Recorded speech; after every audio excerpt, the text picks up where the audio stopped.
Hello, listeners. Welcome back. It is us, Dragon's Greed Gaming. You're joining us for another one-shot here in the Alien RPG universe as we continue and get near the end of our Frontier War campaign. I am your host, the Great Unclean One, and I am joined today by a slew of our Patreon members and good friends all across the globe today. We've got another multinational game ready for you, and it's going to be exciting. It's going to be fun. This might last more than one session. It's meant to be a one-shot, but if it goes longer than that, so be it. We are going to be playing part of the current mission that the PCs are on by the time you listen to this, which is the Siege of Lamont Station, one of the side missions in the Colonial Marine campaign as we get near the finale. I am joined today by, as you can see, 5 dashing gentlemen from across the world. We are in Europe and here in the US today. So we're going to do some player and character introductions, and then we will dive into our scenario. So we've got a few returning faces, and we've got a couple new faces as well. Very exciting. We will start it off with basically a series regular at this point. Fucking Tony! My man from Wisconsin. What's up, brother? How's it going? Not bad. How are you? I'm good, man. Welcome back. Who are you and who are you playing? Fucking Tony from Wisconsin. I'll Commandant Yuri Volkov. So I apologize in advance for lots of bad Russian accents. All right. Tell us a bit about Volkov. So all of the characters that you folks are going to see today, we have seen throughout the Frontier War. All of them have had interactions with Cerberus Squad at some point during the campaign. You might not remember Volkov. It's been a long time since we saw him. I think it was the second mission the squad was sent on when they were first met Mishka, the android, all the way back at Mechtat Research Station. Volkov was the commander of that base that Cerberus Squad had apprehended when they first got a glimpse of the xenomorphs that the UPP was experimenting on. So tell us a bit about the Commandant, anything you want to share, whether his buddy, his rival, anything in his backstory or his agenda. I mean, I guess you should keep agenda secret, but anything else you want to share with the group? He's a loyal member of the UPP, so he's pretty wary of any of the UA members. And he believes in the work the UPP is doing to protect its territory and its people. Excellent. All right. Also returning to the show, all the way from Sweden, our good friend Odandrol, my fellow Warhammer enthusiasts. How's the fantasy campaign going with your gang? You're doing Enemy Within, right?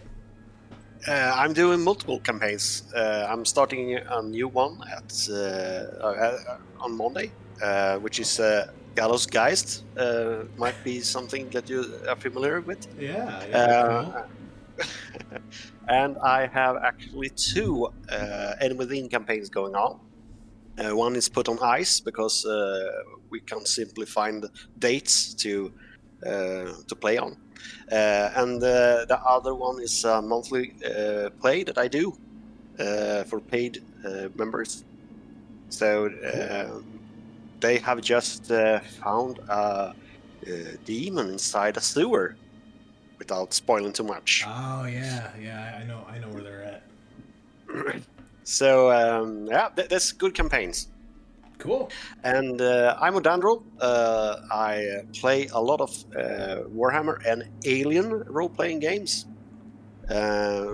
mostly as a GM. But today I'm a player, and I play Balazs, Dr. Balazs, who you've seen in the original show quite recently when he was taken from his normal work as a scientist, where he worked on the bioweapons program for the UPP.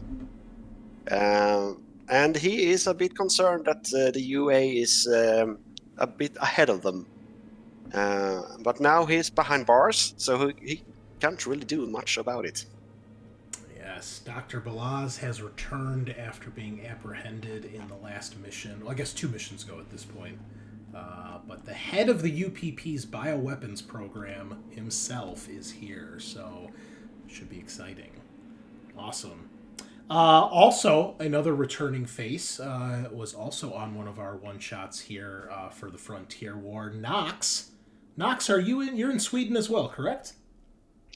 Yes. Excellent. I'm in south of Sweden. Okay. Tell us about yourself and who you're playing today. Hi, I'm Nox, Dan, from Sweden as well, yes. Just got invited by Odandrol to play a small campaign with Warhammer Fantasy that I'm looking forward to do, because that's the first time I'm doing it. Awesome. Yeah, as I said before to the guys, I've been up for like 16 hours. I started really early this morning, but I'm sure I'll manage a few more hours. And I'll be playing Major Arietta Pichilemu. She's a Chilean security advisor for the People's Army. As you probably know, she was attacked by one of the biodrones and was maybe infected. We don't actually know exactly that. We last saw the Major on the same mission as Dr. Balazs, where Cerberus squad had found her cocooned and apparently starting to mutate and undergoing the ovomorphing process into an egg. Luckily, Cerberus squad got her out of the hive, and although she had a weird, strange reaction, she does seem to have survived and made a full recovery. But obviously, people are concerned that she might be infected in some way after her exposure to the alien hive. But right now, you feel fine, other than being behind bars. Yeah. Things are looking up. So. I'm worried, though, that I am really infected. We'll find out. All right, and we have 2 new faces joining us here, newer friends and Patreon members as well. Joining me from the States on the East Coast, our new friend Ian. Welcome to the show. Tell us about Hi, all. yourself. Thanks for having me. Yeah, man. Former Semper sometimes, now serving in 1st Civ Div on the IRL side, playing Lieutenant Maria Casados. Yeah, I'm thinking I'm the only person in the UA on this station, and I don't like it. Well, you're on a UA station, so you're not the only UA. But the 2 kids are UA as well, technically. They're UA citizens. But you're the only UA military in the party. So you got your work cut out for you, as they say. Yeah, a little bit. Everybody knows Lieutenant Casados at this point. She's the commanding officer of Cerberus and Chimera squads. Last we saw her, she had been pulled from duty between missions, and both squads were given false information as to when and where she was taken to, and they do not know at this point where she has been relocated to. Or actually, I believe Cerberus squad did find out recently before their last mission. But she has been taken, so we haven't heard from Lieutenant in a few weeks now. We're going to see what she's been up to and what she is up against as we get near the finish line here. And last, and certainly not least, our newest member of the Dragon's Greed family, all the way from Bavaria, Germany, our new friend Poolitzer. Is that how you pronounce it, Poolitzer? Yeah, Poolitzer. All right. Well, tell us about yourself and who you're playing today. Yeah, my name is Jacob. I'm from Bavaria. I played so far 3 years Shadowrun, and then before 2 weeks or so, I was on a con and played Chariot of the Gods the first time, Alien, and I was completely hyped. So I read that you give a round, and I said, "Hey, cool Alien, let's play." And I play Salvatore Masellis. wannabe professional thief, which got himself trapped in a bad situation as he sneaked into a room which was Dr. Chalva's room, and he got they got caught by the Cerberus squad as they stole a strange metallic urn, and now he's trapped with the others and trying to get out somehow, I guess. Yup. So we last saw Salvatore along with his girlfriend Anita. They were the two young individuals who Cerberus Squad found sneaking around the hotel back on Morgan's Bluffs spaceport when it was invaded by the UPP. And they had been ordered to find Doctors Chalwa and Dr. Lu. When they did eventually track them down, they had been murdered. And it's still unsure. Well, I think they've kind of solved that mystery at this point. But at the time, they weren't sure who did it. And then they discovered Salvatore and Anita sneaking around suspiciously. They took them in for questioning and discovered that they had a engineer urn in their possession, which they claimed to have stolen from the two doctors, but claimed they had nothing to do with their murders. Unfortunately, Salvatore and his girlfriend both now find themselves way in over their heads with all sorts of crazy shit going on. So that's what we're going to see today. So I'm your host, the Great Unclean One. You guys know me at this point. I'm playing as Mother tonight. And like I said, we've got some exciting stuff here planned. So over in the regular show, Cerberus Squad and Chimera Squad have come to Lamont Station as things are falling apart here and things are getting intense. So I'll start it off with a little bit of flavor text here that I have for you guys, and then we will dive into our scenario. So, for the better part of a year, the conflict that has become known as the Frontier War has raged all across the borderline region of the Middle Heavens. The United Americas and the Union of Progressive Peoples have been locked in a back-and-forth series of border skirmishes, espionage, and occasionally full-on planetary invasions. While the militaries of both superpowers battle it out, a bioweapon arms race has broken out in the shadows. Rumors of secret experiments, black projects, and terrifying alien creatures spread like wildfire throughout the frontier. The reality is, though, these are not just rumors. On top of all this are the border bombers, mysterious individuals that have been destroying colonies, military bases, and secret installations all along the frontier. Neither side of the conflict has been spared, and no one truly knows who is responsible. The few kernels of truth that can be verified speak of large mysterious ships that disable defenses with massive EMP attacks before raining black death upon a world. The unknown black substance transforms people into horrible monsters that quickly overrun a settlement before disintegrating into nothingness. At the center of all this is the 2nd Platoon of the United States Colonial Marines Kilo Company. Stationed upon the USS Tambatam, Cerberus and Chimera squads have been at the forefront of the war since the destruction of their home base, Fort Nebraska. Since then, both squads, under command of Lieutenant Maria Casados, have been deployed to ever more bizarre and dangerous missions. Over the course of their deployment, they have encountered unknown alien life forms, seen firsthand the devastating effects of the black goo, and learned that both countries are running their own top-secret bioweapon programs.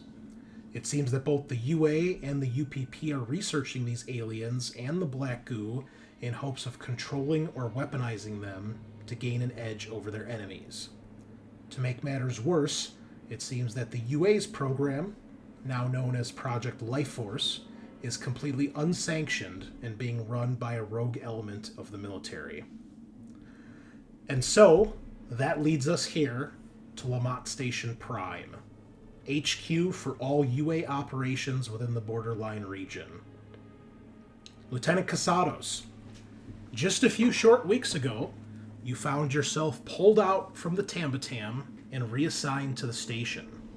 At first, you were given vague explanations that the orders came from High Command, but you eventually learned that these orders came directly from Colonel Spears himself.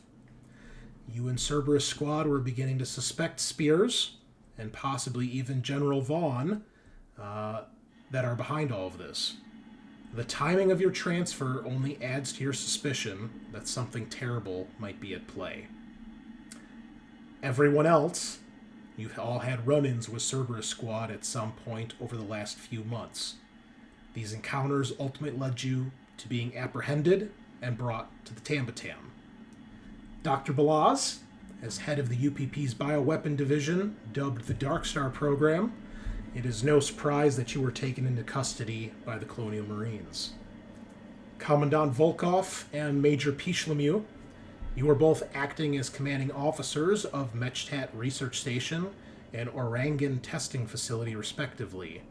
So again, it was no surprise that you were also taken prisoner when you encountered Cerberus Squad.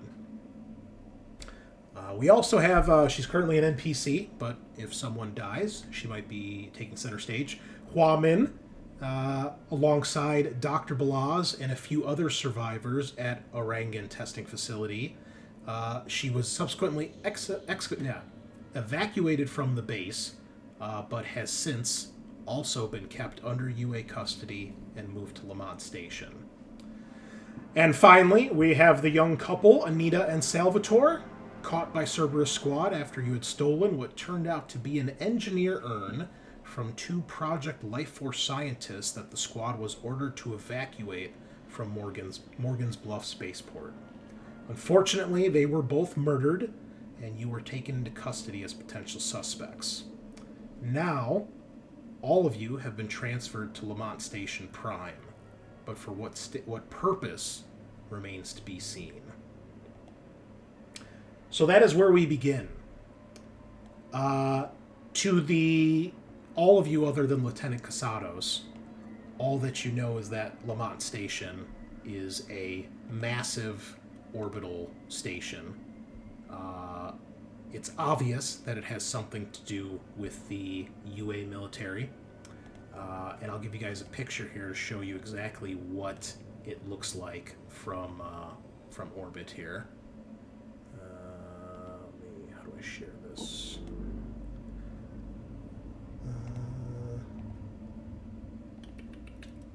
Here, I can just bring us here, I guess. Can I do this? No? I guess I'll just bring us... I have a scene here. So, this is what Lamont Station looks like. It is multiple towers that are connected, 9 towers to be exact, that are connected by a series of rail stations, railways. So you basically use a tram system to move between the various towers. When you arrived, you could see there were multiple UA military vessels in orbit, either docking or being rearmed at the station, and obviously some of them are here defending the station as well.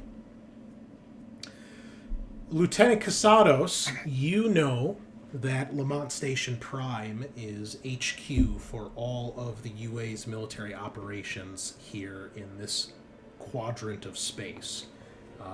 In fact, so important is this particular station that this is where the Secretary of Defense herself makes her office and home, workplace. You've never been here before. You don't even know exactly where this station is located. You just know the vague area of space, but the coordinates are considered top secret, and you don't just stumble upon this place. It's basically the most heavily fortified region of space out here in the borderline region. It took the UA about 10 years to create a series of Lamont stations with Prime Station being the central one. There's a few others within a few parsecs of one another that make up this massive, massive garrison group of systems. So, your time here, Lieutenant Casados, has been spent sequestered in a small personal quarters. Every time you've tried to get information as to why you've been reassigned here, you've been given very vague explanations. Usually something along the lines of, oh, it was ordered by High Command. But now that you're here, you're realizing something is not right. You haven't really been allowed to leave your room much, to the point where now you've basically been under house arrest. You've been unable to try to send messages or communicate with family, friends, or any people you know in the military. You have not heard from the Tambatam, Cerberus, or Chimera Squad in a few weeks now. You have no idea where they are, what they might be up to, or if they're even still alive. The rest of you have found yourselves sitting in this group of cells here on the map. You're each in your own individual cell. There are iron bars in front of you, and you can see everyone else in their own cells. Very simple. You have a toilet, a sink, and a small cot to sleep on, and that is it.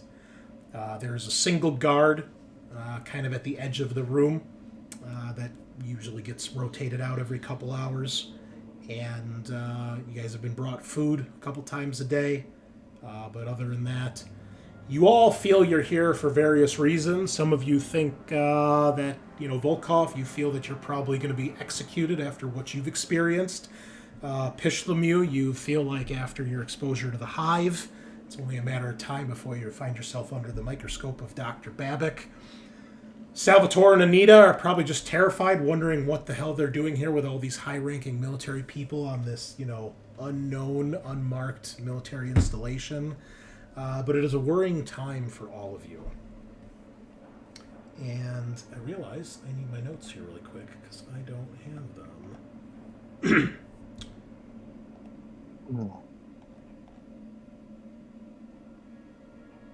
Okay. So, you all have been here for about the same amount of time, give or take. At least UPP prisoners. You have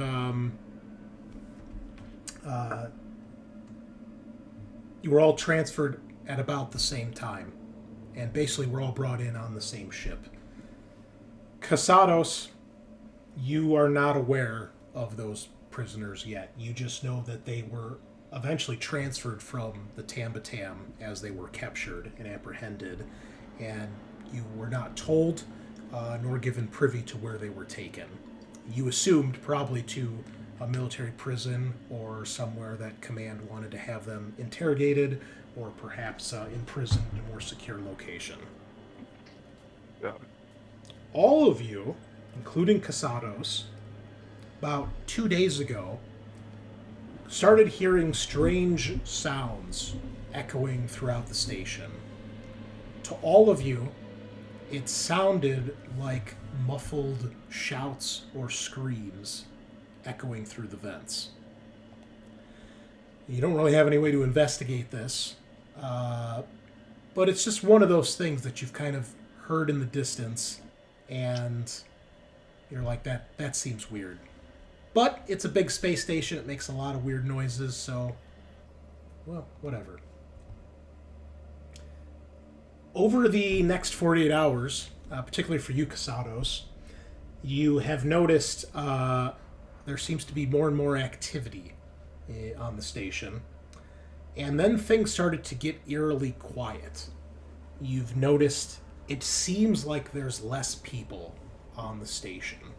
And it seems like everybody is on edge and kind of talking in hushed whispers. Eventually, you can overhear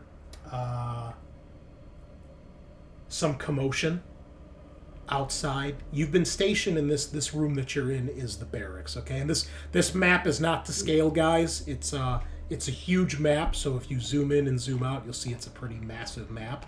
But it is not to scale, so theater of the mind here for sure.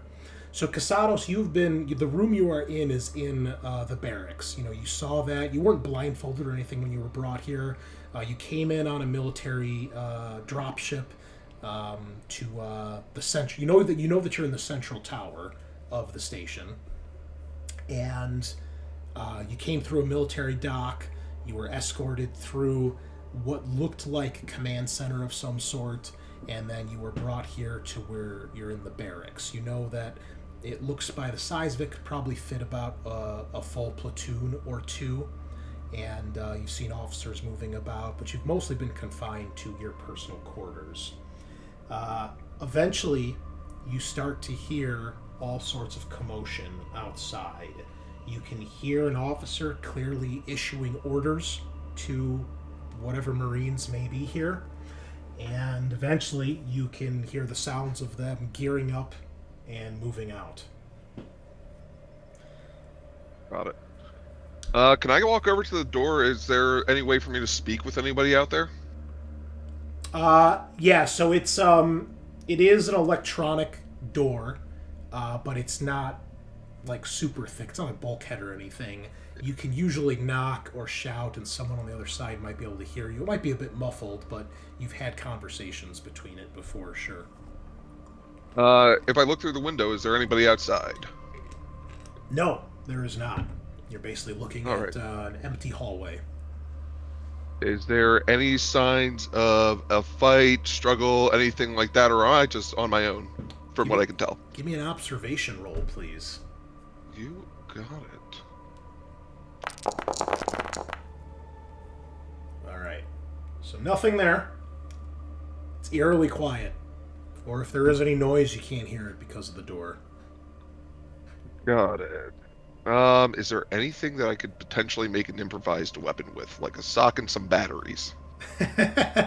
I would say give me a heavy machinery roll and see what you can whip up here. The more successes, the better. Can I push? If you'd like, sure. Okay. Hey, got one. All right. So you you're not in a cell like the others, so you are able to kick the leg off of one of the beds, or off the bed, and it's metal. It's a metal frame. So basically you have like a 12-inch long jagged shiv. Perfect. All right, I'm going to go back up to the door, pound on it a few times, and say, is anybody out there? All right. With the shiv in my pocket, just in case. Okay. I need to use it. So you don't get any response. Several moments later, you can hear the distinct sounds of what is obviously panic, screams, and even a gunshot or two. I don't know. I see 3 doors. Which one am I going to be at? So you know that this door leads to the brig and some intelligence offices where, you would imagine basically the CIA equivalent in Alien would be doing CIA things, like wiretapping and things of that nature. You know this door on the right leads to an infirmary, and you know the door out of here leads to the command center that you came through and back towards the docks. You haven't actually been in the infirmary or the brig, but you know that they're back there. Got it. Can I test the door to the brig? Not necessarily trying to open it, obviously, but testing the lock to see if it's unlocked, possibly. So the door the door to your room is actually locked when you try to leave it. From all area? Okay. Yeah, So I'm yeah. stuck in I mean, you can move around. You can move your token around, but you are actually stuck in your quarters right now. Got it. Okay. Meanwhile, our prisoners, you've been hearing these weird things happen the last 24 to 48 hours, and then one day, the guard who is here. He usually sits at like a little desk. There's a little security terminal there. It is a Marine who's usually in, minor armor, probably has a sidearm on him, but usually just watching a camera feed, not really paying that much attention to you guys. You hear him. You see that he's obviously talking on his headset, and he is shouting to someone. Sounds like he's trying to get a response. You can't hear what the other person on the other end of this is saying, but you hear him talking to someone, and he's like, Evans, come in. What the fuck's going on out there? Talk to me, man. And that goes on for a few moments, and then he's like, all right, man, I'm on my way. And he goes running out the door, leaving the 6 of you alone in your cells.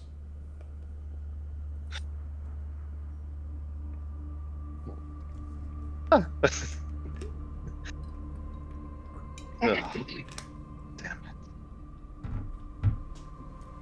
What do you all do or Can say? we hear each? You don't hear anything once he leaves the room. The door, it's an electronic door that he leaves through. So once that closes, you guys don't hear anything other than, you do hear some kind of stuff kind of vaguely echoing through the vents, but it's muffled and you can't make out. But it's gotten progressively more activity has been happening. It sounds like.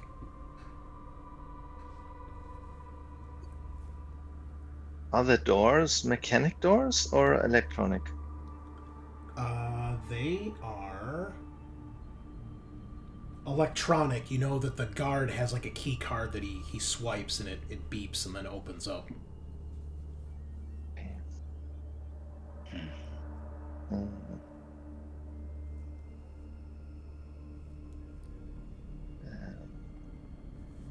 You guys can see Min is trying her door, but obviously to no avail.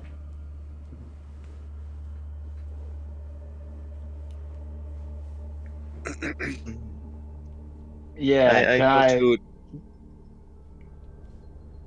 go to Anita and tell her, we get out of here. No problem. We get out of here somehow. Okay. Yeah, she reaches her hand through the bars to hold your hand, and she looks worried and scared, but at least you guys can kind of see each other and talk. Balazs will address Volkov. Comrade, we need to get out of here. We need to get the Major off the station and back to our home stations. It's very imperative. This may be our only chance to escape. Min's like, and how do you expect us to do that exactly? An opportunity will be presented to us and we will take it. Let's see if we can get these Americans on our side. All right. Meanwhile, Casados, you're banging on the window. There's no response. Several moments later, you hear something outside the door. You look through the window and you don't see anything. It's clear that it's probably below the window. And you hear the sound of the door beep as obviously someone unlocks it. What do you do? Got it. I'm gonna open the door and check my surroundings, make sure that there's nothing dangerous outside if possible. Okay. Quietly, if at all possible as well. So, as you do that, you go to open the door, and the door slides open, and you see a Marine stumble in. He is clutching his gut. There is blood everywhere. He's got the key card in his hand, which is covered in blood that he obviously used to open the door. And he stumbles in and just kind of like collapses to the ground in the middle of your room. Can I try to stabilize him? Give me a medical aid test.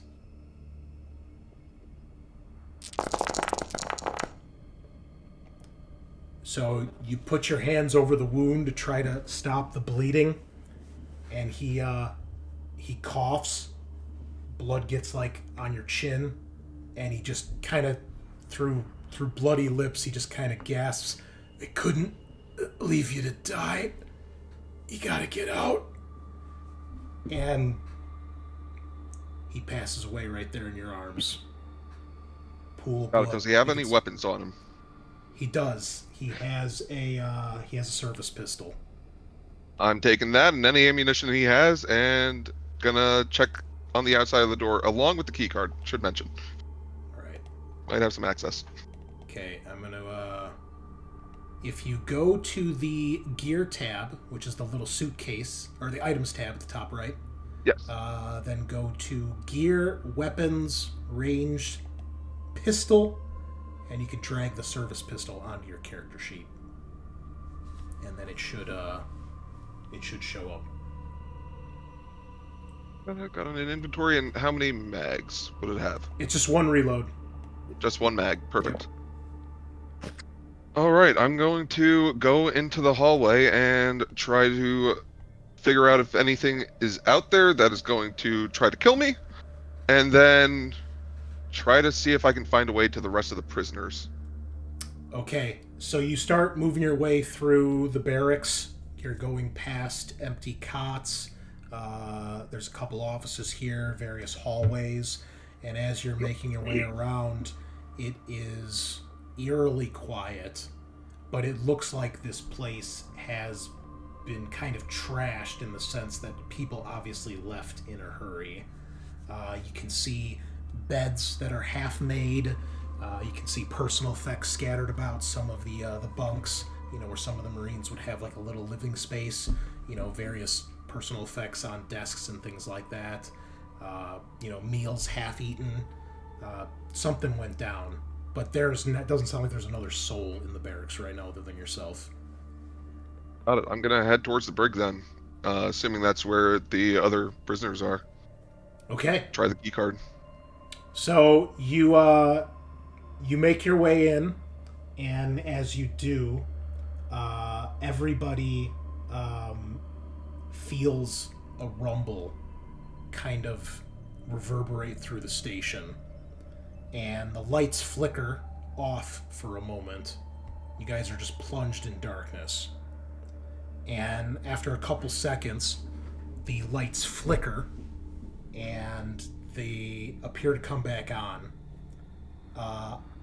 When they do, you guys hear and see all the locks to your cells turn off, and when they turn back on, they're unlocked. Yes. I told you. And Casados, you can open that door and make your way through the I was just hallway. about to ask. Yep. All right, I'm going to go towards the brig and try to rally up with the rest of the inmates. Yeah. So you can go through. You can open that door. You just left click on the door icon; it'll open up, and then you can move through. And when you get around, there's one last door which leads to the brig. There is a security station there. There is no guard. Normally, you would imagine there'd be a guard on duty. And you can see the security station has like a little monitor, and it shows the security feed. So you can see the camera that shows each of the cells, and it shows the status of the locks on the cells and like each prisoner. And as you run in there, you see that you recognize the face and name of every single one of these prisoners. And you realize, maybe with some hesitation or shock, that they are all people that were captured by Marines under your command over the last few months during the war, including Dr. Balazs, Commandant Volkov, and Major Pichilemu, which Dr. Balazs is probably the most important prisoner the UA could have captured so far during the war, at least to your knowledge. So to see him here is shocking, to say the least. And he is on his way out of his cell. Yes, you can see the cells are in the unlocked status. You can see on the terminal, it's in like a standby mode. you're guessing, especially because you used to be a Comtech Marine, that power outage probably just shorted the system, and it hasn't been reset. And you can see the prisoners now are coming out of their cells. So you guys are free to open the doors on your cells and move about if you'd like. Mhm. I will go out and ask if Balazs is okay. I'm fine. How are you, Major? Good. We need to get you out of here. Casados, do you unlock the door into the actual prison? You can see that is still locked. Yeah, I don't necessarily trust all of the UA command staff that is here, and I'd rather have the enemies of my enemies be my friend. Okay. I'm going in. So, you guys probably go to check the door, and it is actually locked. But then, just as you're about to try it, Casados, you swipe the guard's key card that you just got, and it opens up. And you guys find yourselves face to face with Lieutenant Casados, who all of you know was the commanding officer of the Marines that apprehended you over the last few months. All right, I'm going to open the door, say, listen, I know that we are not the best of friends right now, but we need to get the fuck off this station. Something weird's going on. I don't know what's going on. One of my devils, fucking dead, in my cell, and I don't know where the fuck to go. So we need to get the fuck out of here. Your cell? Are you a prisoner here too, Lieutenant? Non-judicial punishment, arrest and quarter. You, are very different from the UPP. Well, I can... I just want to get. Sorry? I just want to get out the ship. I'm with him. I take Anita with the hand and go to Casados. Yeah, she follows you. And yeah, to your surprise, Casados, you know, it's weird to you to see the two of them here because you and Cerberus Squad pretty much put together that these kids were just in the wrong place at the wrong time, and they probably have nothing to do with all this conspiracy and bioweapons and all this other crazy shit. And Anita especially, like, looks like a fish out of water. Like, what the fuck am I doing here? Yeah, so I'll follow along with you. Okay. So, Lieutenant, do you know this place? I've heard of it. I've never seen anything about it. You find your way about?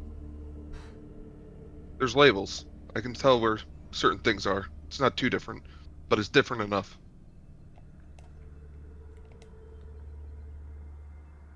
Well, the lady has a gun. We don't.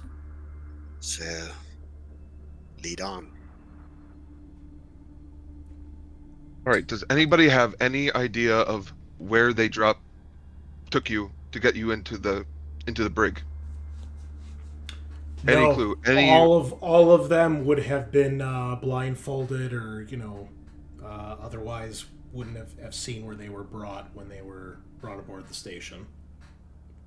Got it. And I'm assuming there's no exits around where the brig is. Like, it's just going to be prison cells down the way, no other exit. Correct. Yes.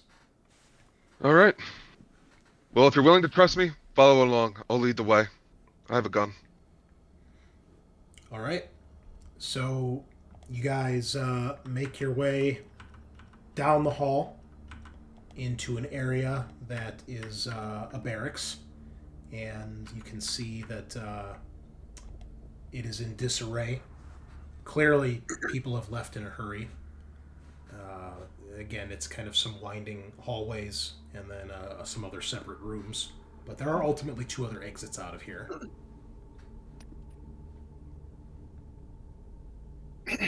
What was this exit That's again? the infirmary. Listen, that's going to be... I'll point it out to him. Meds are going to be in there. It's our infirmary, everything like that. If you think that you need shit, go in and grab it. We're getting the fuck out of here. I am going. Okay. I'm gonna follow along with him. All right. So you open the door to the infirmary, and Casados, you can tell that this has definitely got some higher rated equipment in here. You see there is 2 Pauling med pods, which are the very expensive high-tech ones, and obviously any sort of medical gear you would need would be in here. It's small. It's not a huge place, but you're guessing that even though this is a military base, not necessarily everybody who works here is in the military. There's probably lots of admin staff and technicians and things like that, or people that have very, very low ranks in the military. There's probably you're imagining there's probably some sort of civilian part to this facility, especially with all 9 towers. It's probably not all military. So there's just a couple cots in here where there would be people. It is mostly empty, except you do see there is one man. He's wearing the fatigues of a Marine. That is in one of the beds, and he's got the oxygen tube, around his face and his nose, and you can see he's been hooked up. He's got a life rate monitor that's showing his heartbeat. He looks stable, but he does not stir when you guys enter. I will go up to his cot and look at his medical record to look what is ailing him. So you see he is a Marine by the name of Sergeant Darren Gorski, and he is in a coma from a service-related injury to the head. And Balazs, you don't even have to make a test. You would know that if you try to move him and disconnect him from this, he will die. I will point to him and look at Volkov. He's a cabbage. You don't need to make anything for him. Let's find some medical equipment and some pills. Whatever we can scour up in a few seconds, and let's get out of here before... Doc, is there anything you can do to help him? I know. He's not worth the time. He's one of my Marines. I understand, but I cannot... Listen, I am happy to put myself on the line. Just help me with your skills. I don't know all of this stuff. You're a doctor. Aren't you supposed to save lives, not take them? It will take me a few weeks to get him on his feet. If I'm lucky. Can't we just go? We need to Can get I out see of if here he's now. lying to me, or... I mean, you're free to look at the medical chart, like hanging on the foot of his bed. That you would know. I don't know Latin. Well, you would know, though, being in the military, that it would list like his injuries and his state, and you look at it and you see the word coma, and you're like, oh. Doesn't To seem the head like has Balazs me is lying. suspicious. Yeah. Yeah. Is there any other information I can get about the coma that this guy is in? Yeah, if you read further into it, while the rest of you start to pilfer this place, you can see that he was in a firefight with UPP forces, and it's like an actual service-related injury, some shrapnel. Got it. Got it. Because I know another thing that can attach to your head and put you in a coma. No, it's like bandages Okay. around the side of his head. You Okay. can see the wound. Yeah, it's not his face. Okay. It's his actual head. Got it. All right. Yeah. Grab whatever you need. Okay, well, obviously the 2 most important things that you guys are probably looking for are here. Med kits and nap relief can be found. A surgical kit? Yes. I'm grabbing both of those from the gear tab. Okay, yep. Nap relief, you said? Yes. Yeah, there's enough. Everybody can take 1 dose of nap relief. Any Chilex? I'm sorry, what else? Chilex, it's for NDDs. Yeah, they would probably have that here. I mean, yeah. How many medkits are we working with? Roll me a d6. Let's see how many are left. Got it. Full screen this. It's not listed. 6. It's listed as personal medkit. Oh, there's 6 medkits. There you go. Yeah, I grabbed that. I was talking about the Shillex. Oh. I think it's only in Heart of Darkness if you don't have it. It's probably in another folder somewhere. Yeah. Yeah, I don't actually see it in the Heart of Darkness folder, but yeah, they would have that. Yeah, I was just remembering if it's only available if we are going into faster than light speed. So. All right. So there's 6 med kits and 7 of you. Who doesn't get a med kit? Min. Or does somebody take more than one? I'd say the NPC doesn't get a medkit. Well, you have two NPCs right now. You have Anita True. and Min. God. Who Anita We'll gets one. Salvatore makes sure of that. All right. Yeah, Min doesn't seem to care. She looks like she's actually looking for something to use as a weapon, and she finds a broom nearby, which she like snaps in half to like make a shitty spear. Can I grab the tape cot leg that I got from everything and just hand it to her as well? You might need this. Yeah, she nods and she says, "Good idea," and she tapes it up and makes the most rudimentary spear I've ever seen. What? Hey, she unlocked the spear for her spear. Min says to you, Casados, so what's the plan? How do we get out of here? I don't know how we get out of here. You have just as much information as I do. I was locked in the quarters right over there, and I gesture over towards it. I have no idea where we are on this station, but I'm thinking that we're in the center tower, most likely. Yeah, that you actually do know that for a fact, Casados, because you saw that when you were flown in on the drone. I'm not trying to let her know everything. Oh, okay, okay. Don't necessarily trust everyone here, but... All right. Is there a scalpel or something, or a knife, or anything which cuts? Yeah. That's why You'd probably find. That's why I took the surgical kit. Yeah, you can find a scalpel or an empty syringe. You know. Oh yeah, or a wrench. Sorry, how did I move it to my? Sorry. Just drag it from the folder onto your character sheet, and then it should appear in your inventory.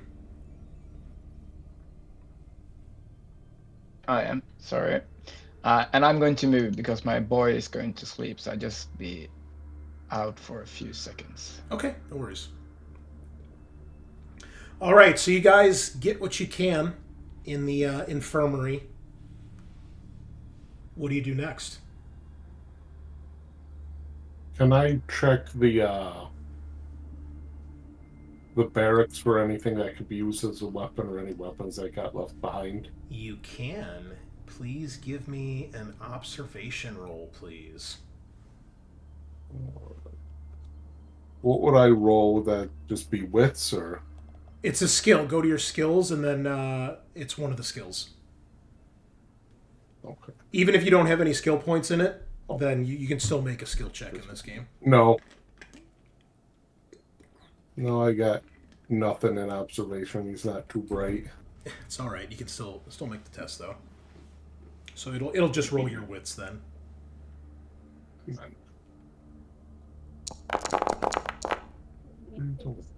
don't find anything. Do you want to push?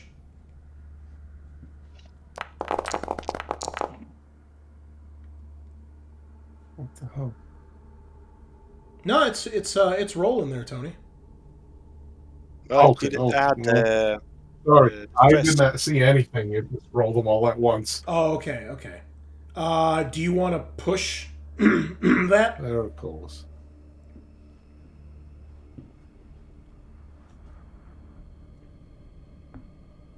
Can I help him search?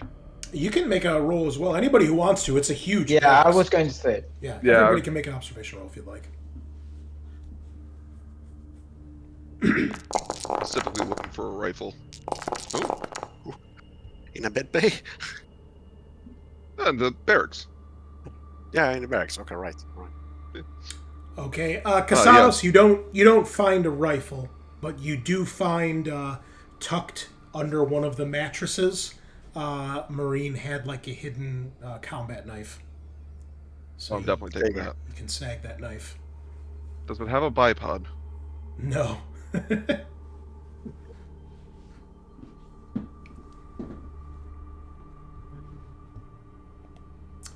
Poolitzer, I'm going to give you control of Anita's token, because we're just going to assume she's probably going to stick by your side unless I say otherwise. So you can feel free to move her around as well. You'll probably have access to a character sheet as well, but that's fine.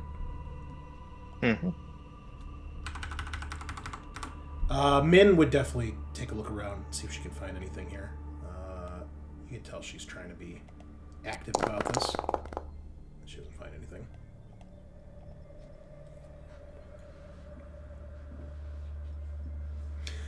All right. Anyone else? Ooh, successes for me, so I didn't find anything. I had one, I guess. If you want to make a search, make an observation roll, go right ahead. Whoa. Oh, Damn, okay. Salvatore crushing it. Okay. Salvatore, you find a service pistol as well. You find hanging on the side of one of the Marines' bunks is a holster, and the one that kind of like sits on your chest like a detective would wear. Maybe it's an officer's bed that you found. Can I shove it into unnoticed, perhaps? Give me a So mobility no other test. people? Okay. Not stealth? Mobility is stealth mobility. in this game. Right. Okay. Okay. One success. All right. Yeah, nobody seems to notice as... again, it's big, so you might not be in line of sight of somebody when you find this. So you can tuck that away in your, in your jacket or whatever. Okay. Then I take it. Anita gives you a strange look when you are, like, hiding the gun. We don't know these people. It's better to watch out. She's like... And she says to you, she's like... I mean, yeah, but, like, she's with the military, like... She obviously she's talking about Casados. She's like, You can't trust them. Well, I mean, Okay. we were stealing when they found us. It makes sense they arrested us. Like, I understand, but... Yeah, I know. Okay. I show them if it's necessary, okay? All right. Okay. Do you guys move on? I'm good too. All right. So, Casados, this door right here leads out into the command center that you came through. It's a fairly large room. You also saw that there were EEV pods in there. There is... what else? There's briefing rooms. There's the security checkpoint that leads to the dock. And that that there's... You noticed when you came through, there were elevators on the north and south of this room that obviously go to other decks of the tower. So when you open the door, you again are presented by this huge room. And again, there's, think of multiple corridors, other rooms within this large area. But basically directly across from you guys are where the EEV pods are. Casados, your heart sinks a little bit when you run over to check them. They have all been launched. None of them remain. Figures. At the other side of the room, this door leads towards the docks. There's an airlock here. And then the elevators are to your left and right, and once you come through here. Everybody, please give me an observation roll when you make your way in here.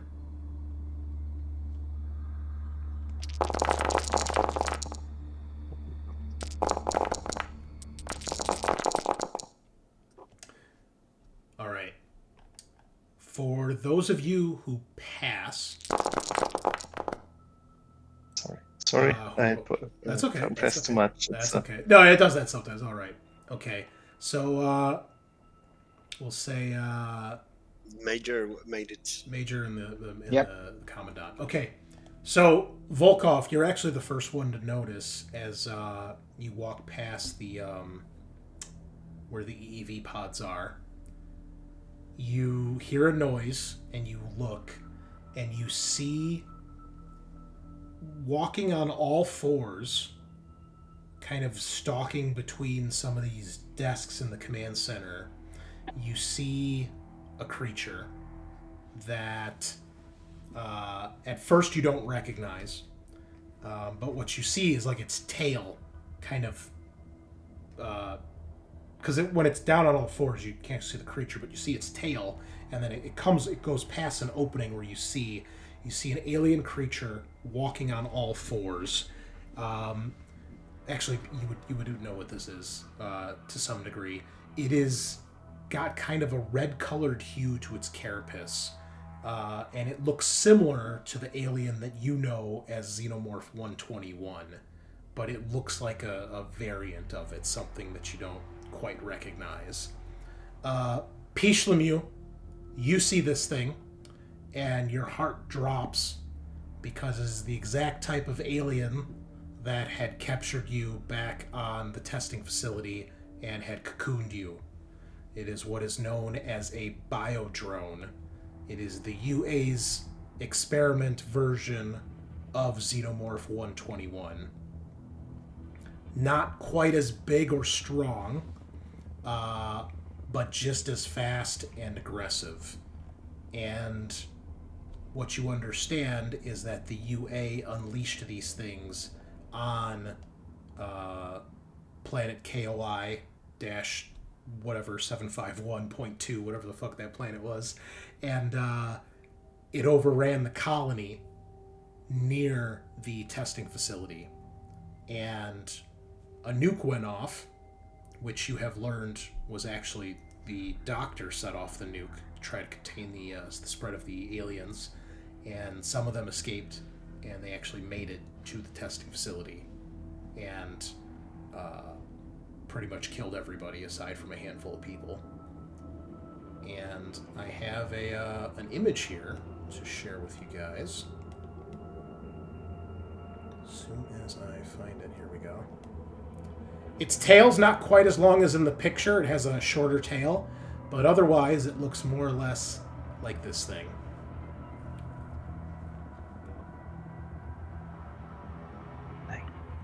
Nice. It doesn't seem to notice you guys as it walks past, but you all noticed Volkov and Pichilemu stop dead in their tracks.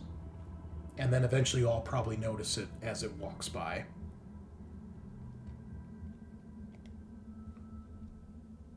I'm going to slowly back away from this big hallway. Yeah. And I'm going to push with my hands backwards. Keep looking at backing away. All right. I need everybody to please give me a mobility roll as you try to remain quiet.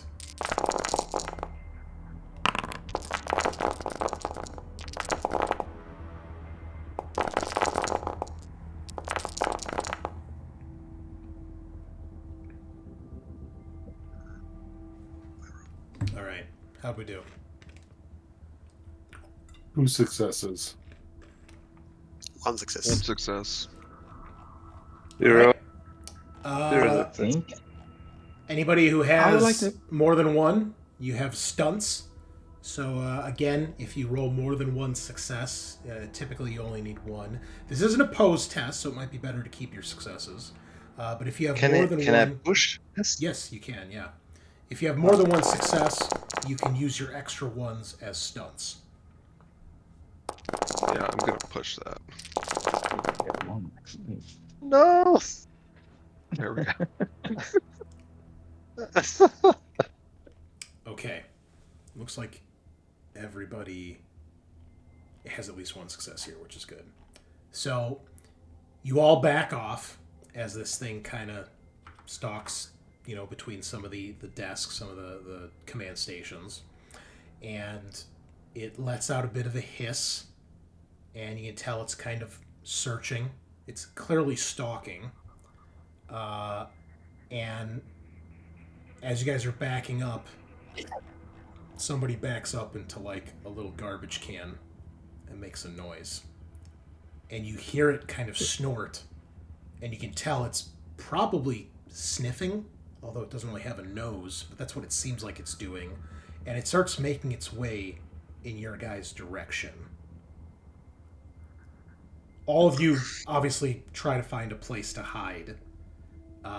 It's maybe about 10 meters away right now. What do you guys do, if anything? I'm putting as many bodies between me and it as I can. Okay. And I'm dragging the major with me. Okay. I'm looking over at Lieutenant and ask for a gun or a knife. Who If else? I hear that, That would be the major. I give him the. Yeah, what's Yeah, I Lieutenant? hand over the knife. Okay. Better have more people armed than not. Major, would you please roll a d6 for me?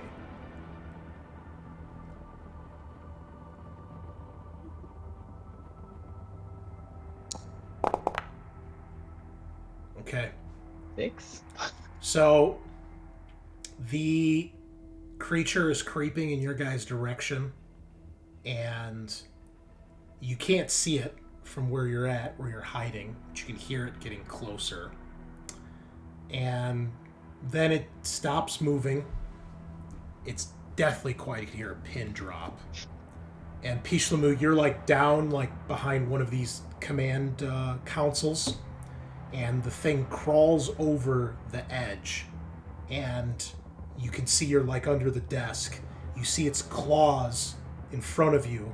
It's obviously right on top of you, and it looks down, so it's kind of like hanging in front of you, and it's inches from your face, and it leans in so close, and then it just takes off and goes in a different direction. Casados, you see this. You see this thing obviously detects her, sees her. It doesn't have eyes, but it obviously knows she's there. And it doesn't even really let out a hiss. And it just starts to walk in the other direction. And then you hear a loud noise. It turns its head sharply and hisses. And you can see someone tries to run across the far side of the room, and the thing goes running after them, leaving you guys undisturbed. Do Balazs see what's happening to the major? Give me an observation, because you did say you were trying to put yourself away from everybody. Although you are trying to stay near the major too, so yeah, I guess you probably saw it. You saw it. Yeah, 2 successes too. Yeah. So Yeah. I will take mental note of that. Moments later, you hear gunshots. As the person who was running, you could see probably had a weapon. Casados, you can catch a glimpse. It's a Marine.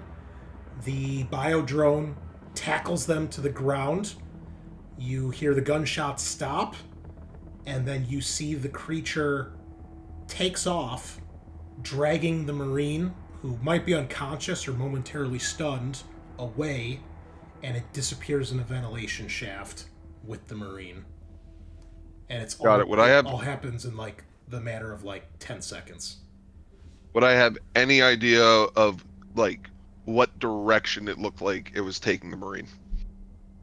It goes through a ventilation shaft on this wall right here. Yeah. But yeah, we have no idea. Got it. So I'm assuming that it's going up that way. Biodrone disappears. That's where the hive is. Let's get the fuck away. Yeah, let's get moving.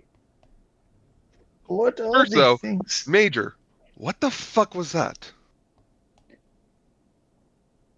I What? think because I was infected, it feels that I have the same thing in me.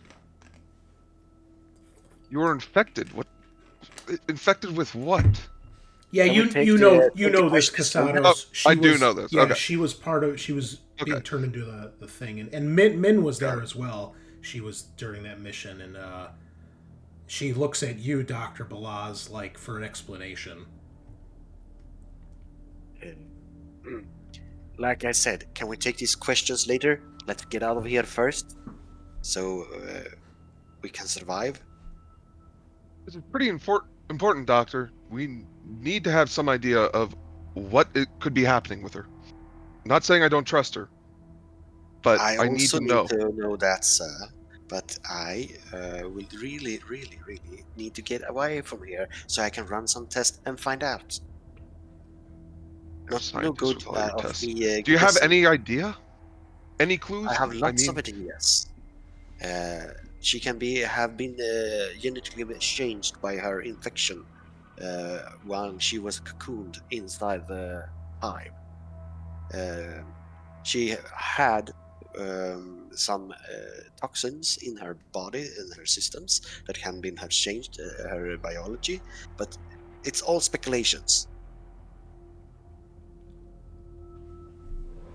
But if I find a biolab and a lot of time, I will give you the right one.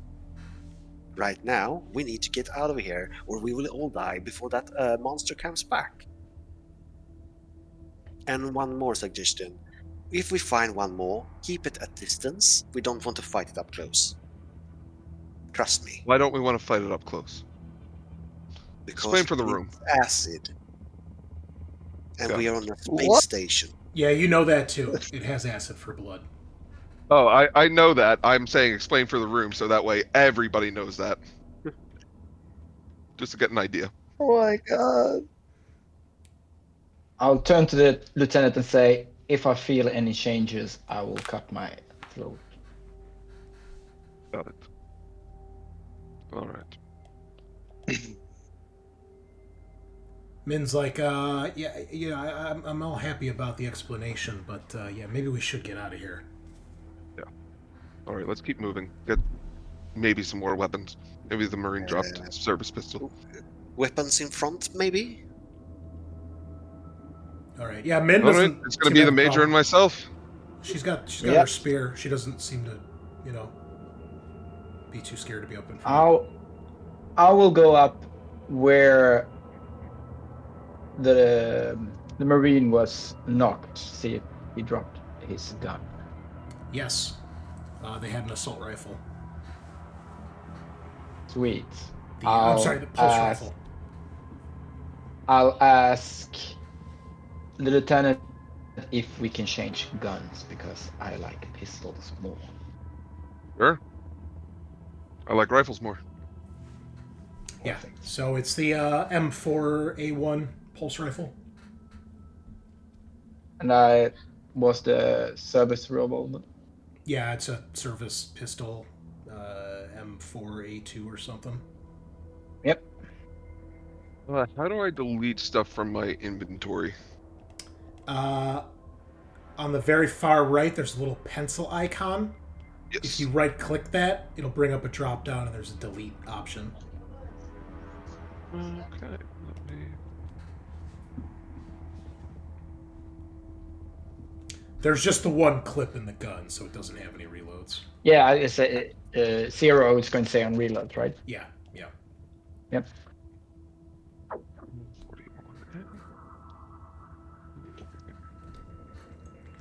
So, As you guys are looking around in here, you can see there's an elevator at either end of the hall on the north and south of the. Did not mean to do that. That's all right.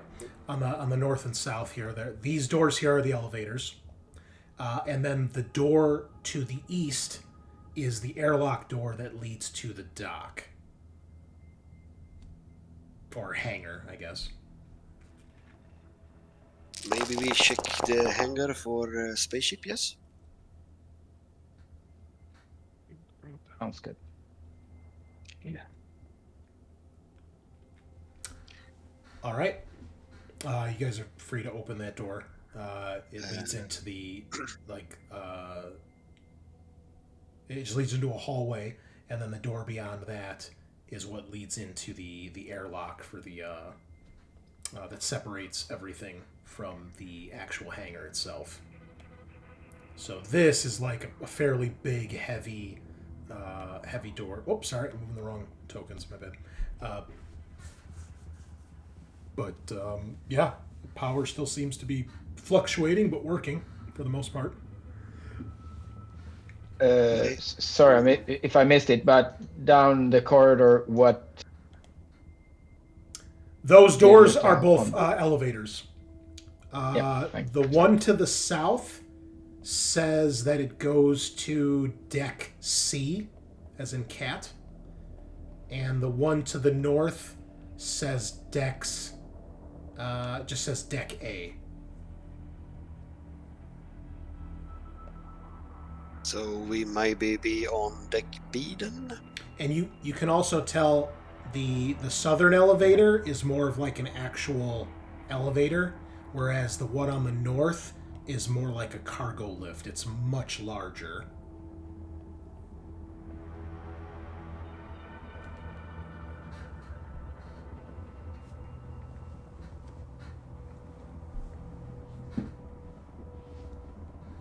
Alright, I am trying to get this pistol deleted, but I'm not seeing that drop down under notes or attributes. Under the pencil thing. Are you on your inventory? Yeah. Okay, well, I can delete it for you. Sweet. All right. And also the knife, because I don't see that. I don't have that anymore. Oh, all right. No, I took it. Yeah, I put my knife on mine. Yeah. Okay. Yeah, I don't have it I'll anymore. give. I can give it back to you if you need it. All right. Do you guys try the door to the airlock? Yeah. I guess it's not an airlock, but to this next section.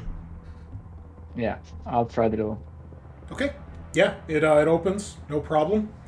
You find yourselves in a like a rectangular shaped room.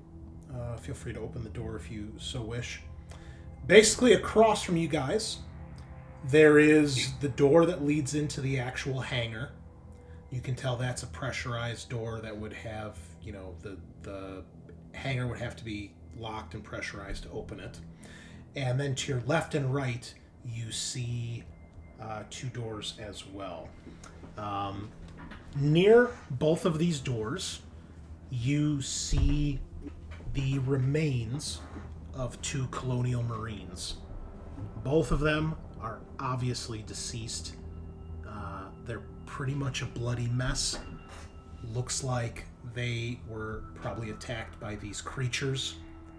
They have horrible slash marks, cuts, bites, and there's a lot of blood on them, on their armor, and on the floor and walls near where you see their bodies. Their armor's ruined. One of them's got a huge hole in there, like where their heart is, and the other one's got all sorts of claw marks up and down their face, armor, the helmet. Buns? I'd like to check one of them for a weapon. Yes, they both have... Where is it?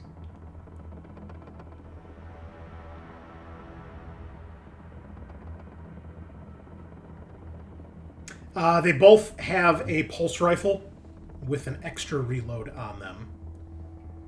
Who does not have weapons among us?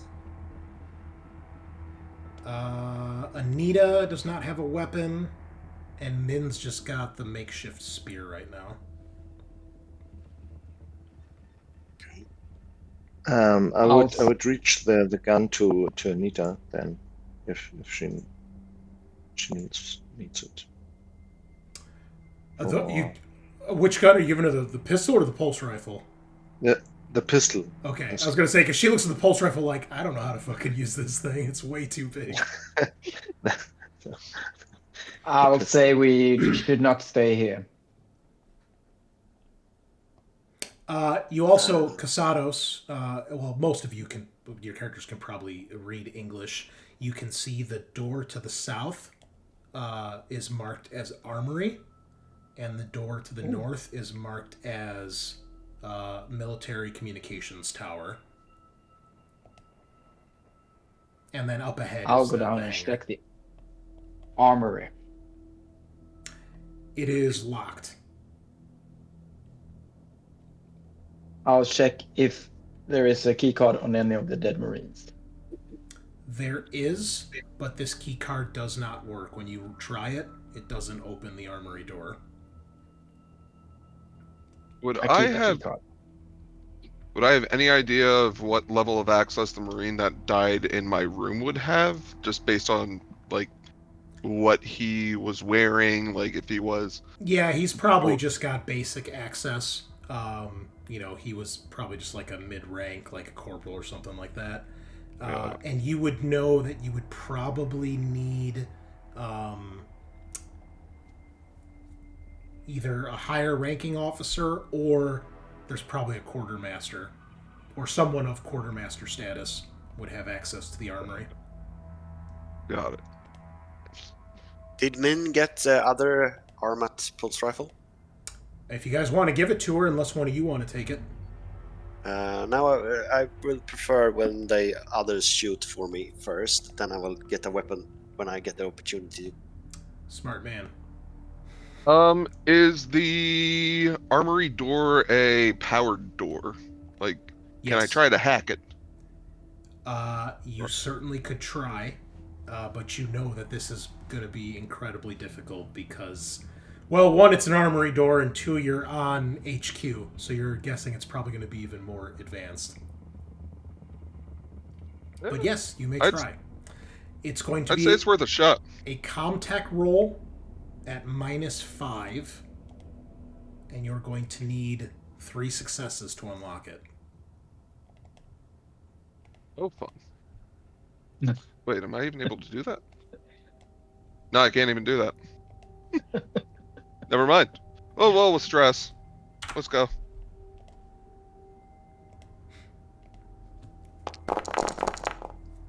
And I panic. Yeah, you start going through this, and there are security parameters that are so above your grade, you're like, I don't even know what I'm looking at. Let's find a key. Yeah. Worth a shot. Where do I roll panic? It automatically rolls it for you. So you see Oh, underneath, it rolled it. So, Oh, nice. yep. Keeping it together, you're fine. Sweet. Lieutenant Casados, maybe look at communication, if you can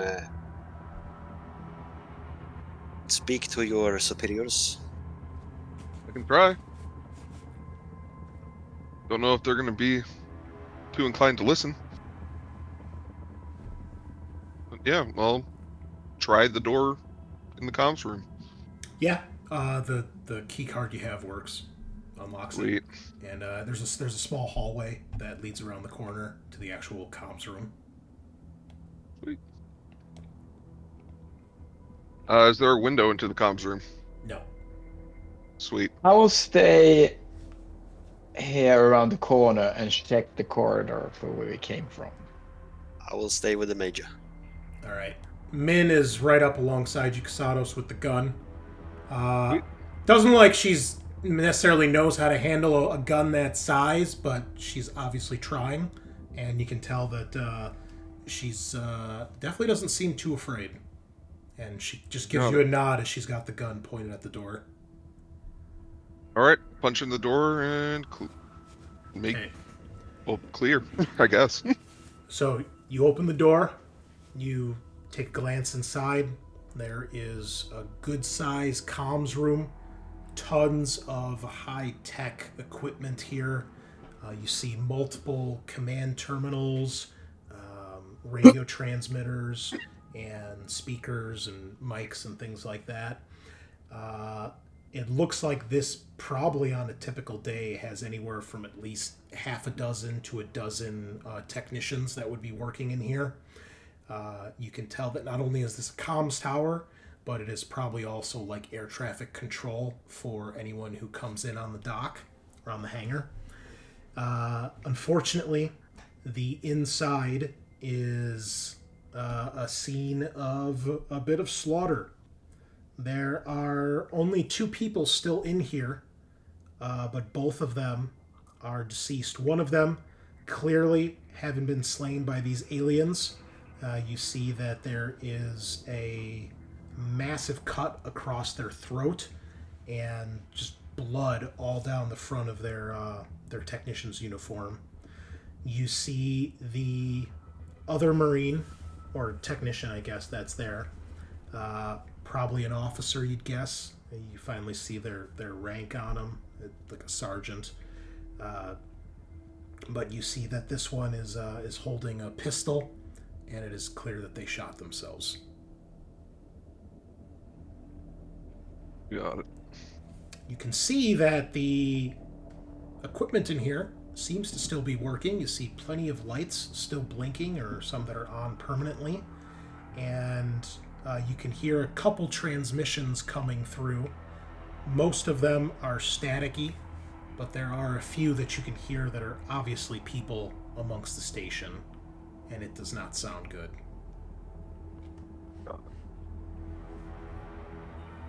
All right. You also see there's radar equipment in here to obviously detect any ships nearby and things of that nature. Got it. Are there any logs of anything like ships coming and going, potentially relatively recently, or any ships that seem to have not left that have docked? Sure. Give me a Comtech roll. Start going through some of these computers. 2 successes. So you start clicking, pressing buttons, going through things. Min is just kind of looking around, checking things. And she looks to you, Salvatore, and she motions to the gun on the floor from the guy that shot himself, like for you to take that. And Okay. Casados, you start going through, and you can see various manifests, shuttle here, shuttle there. It looks pretty routine, pretty normal, what you'd expect. Looks like this is obviously a fairly busy station in that regards. So nothing jumps out as weird. As you're going through, you're checking some of these comms channels, and the 4 of you, you can hear just outright panic is spreading through the base. People are shouting and screaming, asking for backup, asking for reinforcements, people asking what the hell's going on. Somebody, anybody, please, respond. You can hear gunshots and screams and the snarls and roars of these creatures, obviously, and it sounds like the station is in outright chaos right now. But then, Casados, you hear something that gives you a small glimmer of hope.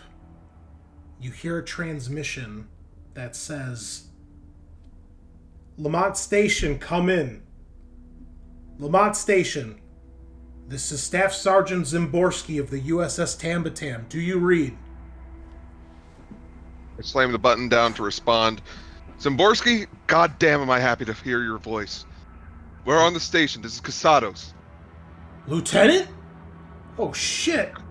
You're Ma'am, goddamn right. good to hear your voice. We're en route. He's like, Vaughn's made her move.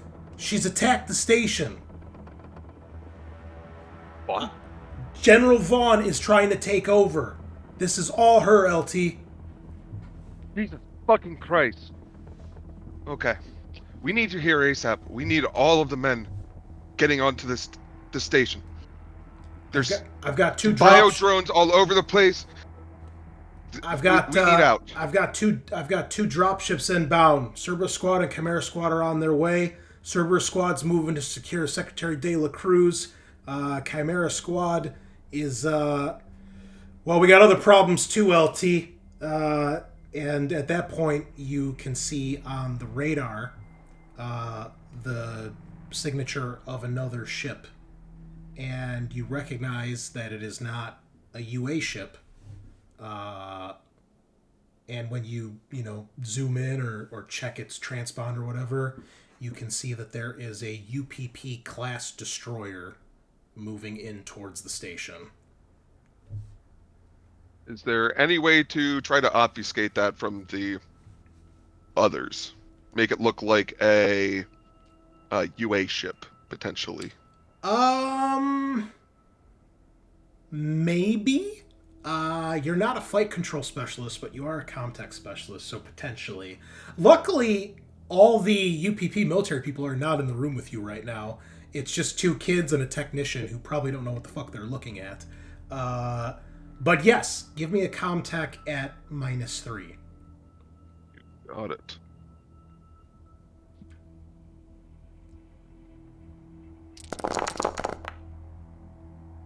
Can I push? If you want. I do. I don't want the UPP getting any hope. Wow. Okay. Yeah, you do a little thing where you change it so it shows up as a UA ship. But then you hear not Zimborski, but you hear the voice of Roy, your command synthetic, pops on the comms. Lieutenant Casados, this is Roy. It's good to hear that you're safe. Good to hear that you're coming with. Yes, apparently apparently General Vaughn has brought a UPP destroyer. It's en route to Safe Haven Colony. Wait, Vaughn is working with the UPP? No, we believe I know this. We believe it's the stolen ship from the ship that Chimera Squad secured some time ago. Oh yes, the glory of the proletariat. Oh no, that was the shot down ship that Okay. that one Marine can never pronounce. No, this would be the Voy Nguyen Ziap that was captured some time ago. Got it. We're moving Is it going to be? We're moving the Is it Tambatam friendly? to intercept. No, well, I don't think so. Got it. And then you hear Zimborski like, out of the way, Roy. And you hear him. He's like, look, LT, it's fucking hell out here. We have an orbital battle going on. There's a few ships that are, they've got to be part of Vaughn's fleet. They're defending this UPP ship. I've got a couple other ships trying to engage right now. I'm moving the Tambatam to help assist. If it's moving towards the colony, it can't be good. There's other high command down there, other high-ranking, brass down there. And you would know Safe Haven Colony is on the planet called Crestus Prime, which is what this station is in orbit above.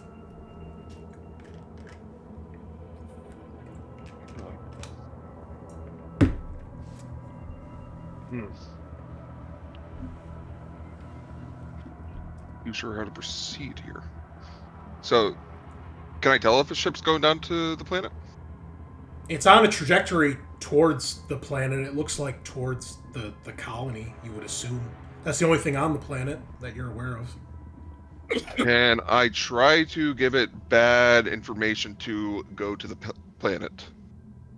Like give it bad coordinates or an unsafe entry vector, anything like that to maybe give them pause. Yes, but this will be opposed. Give me another comtech roll. You got it.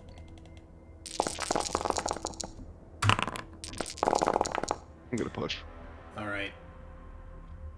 To our UPP characters out in the hallway, you can probably hear a bit of commotion, probably from Min and or Anita. Obviously, like, what does that mean? Or like, what do you mean there's, ships or something like that. You can obviously hear a little bit of talking, and there's a bit of commotion in there, but you don't hear any gunshots or anything, so there's no monsters or fighting going on. But out where you guys are at, it's quiet. I will turn to Volkov and say, it's strange that the UA is always fighting itself. They're fighting themselves more than fighting us, yes?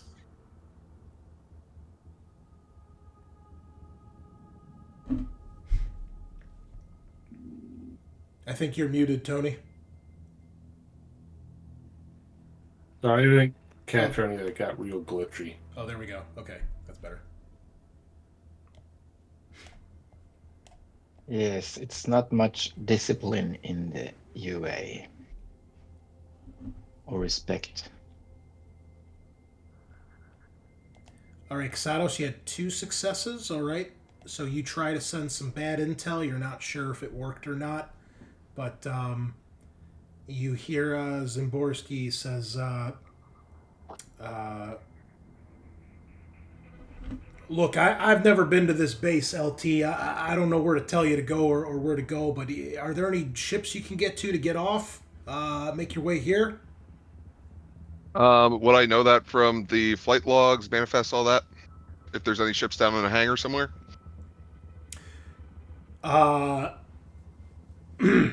Yeah, it looks like there is still one there.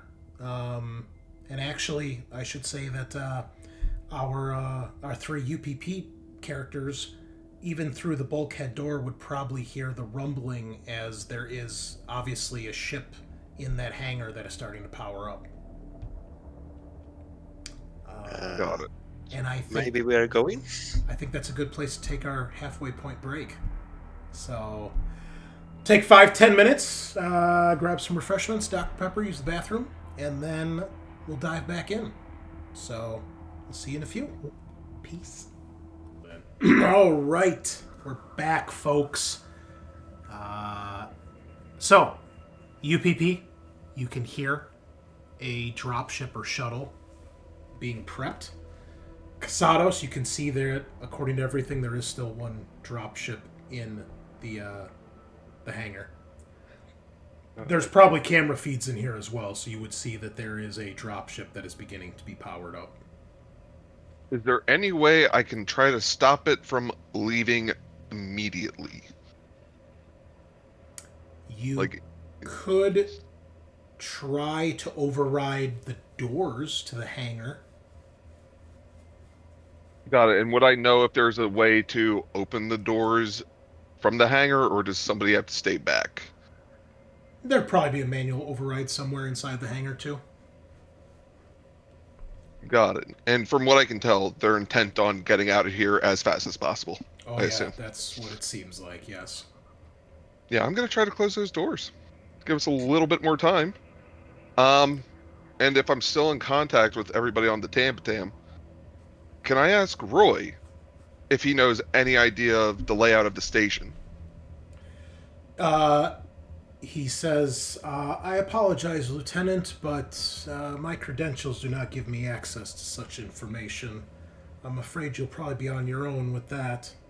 Perhaps check if there's a command center or any sort of central hub. You might be able to download schematics or at least get some sort of deck layout. Got it. Thanks, Roy. Of course. Good luck. I'm going to need it. You guys sound like you need it too. Well, luckily they learned how space combat worked a few sessions ago. Yeah. So they'll be fine. Perfect. Get really close to the UPP destroyer and annihilate it with rail guns is apparently how it works. I mean, that sounds like it would work great, honestly. Railguns are awesome. All right. So you can tell that there is a furious star battle going on outside between mostly UA versus UA ships, and there's this one UPP ship that is making a beeline towards the planet. The Tam is breaking off to engage, and drop ships carrying Cerberus and Chimera squads are making their way to other towers to try to find and save Secretary De La Cruz. Meanwhile, UPP characters, what do you... Oh, I'm sorry. Oh, Casados, make me a Comtech roll here, please. See if you can You got it. override this.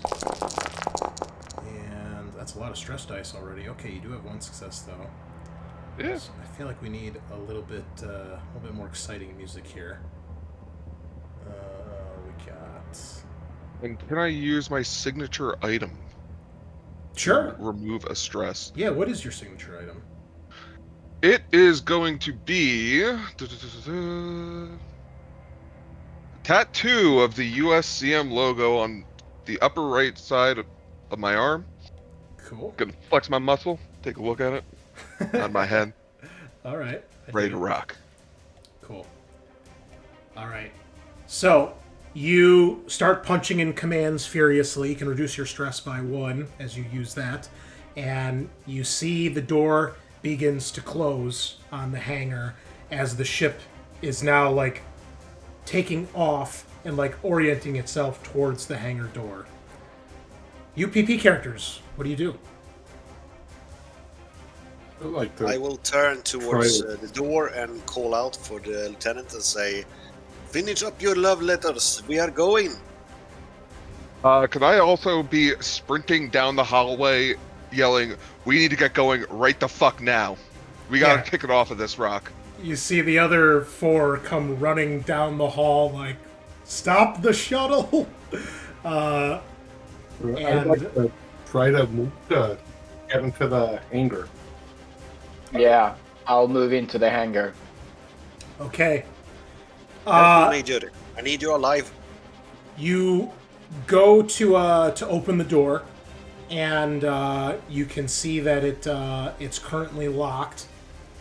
You're shouting for Casados to bring the key card, and you're watching as the door closes to the hangar, and you see the dropship turns, and it actually opens fire with its weapons on the door. There's a massive explosion, which is then coupled by a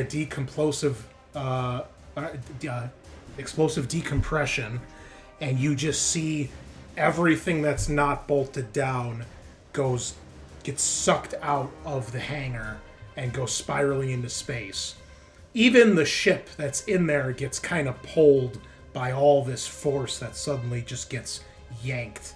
At that point, you see the door, like an override goes into the door, like permanently sealing it. Casados, maybe you try the key card at the last second and it gets overrun or shut.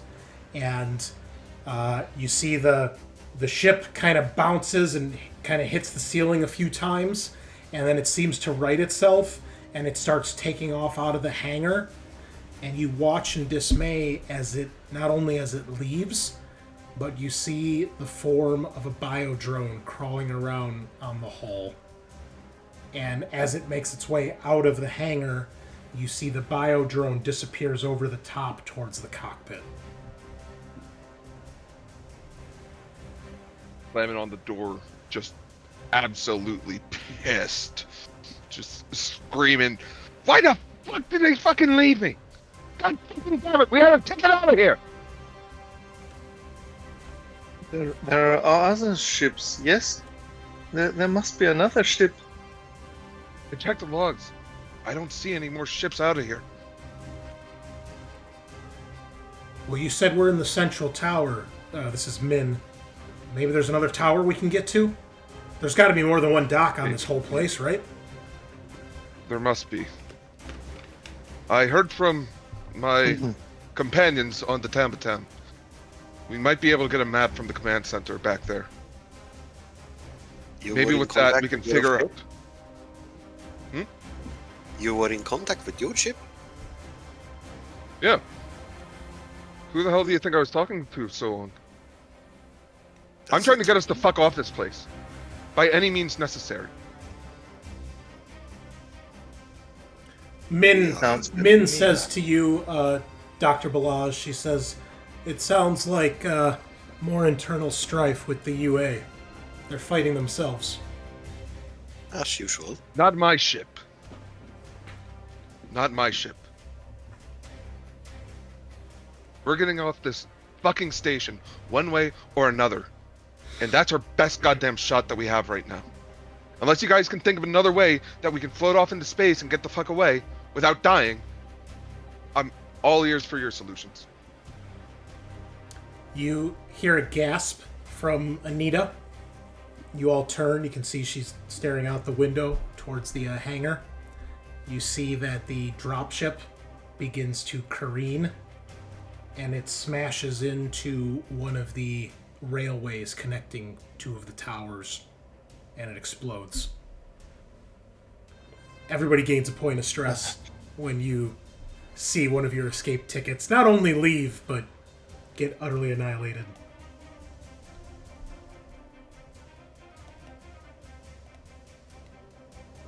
Well, let's find another way then.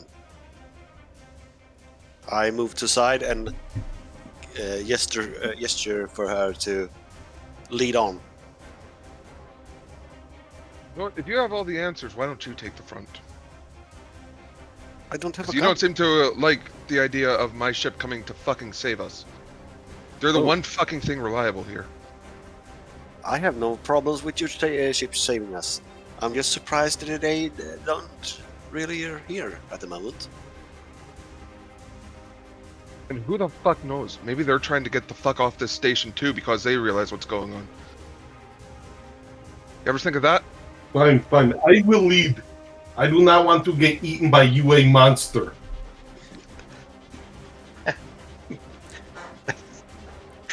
All right. I will look at the I lieutenant am and leaving. say, let's go and get that map. Sounds good. Back to the command center then. Okay. Ready? You make your way back into the command center, and there is a rumble that shakes through the station, and you hear what sounds like muffled explosions.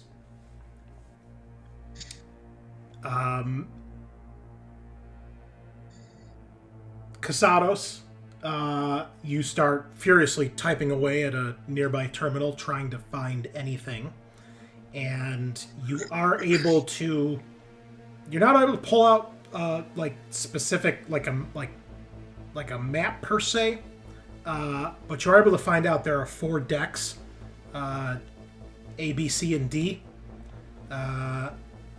Deck. I'm trying to see the orientation of this. So deck B is the military deck. So this is where like all the military stuff is at. You guys have explored it in its entirety, other than the armory. That's the only other room on here.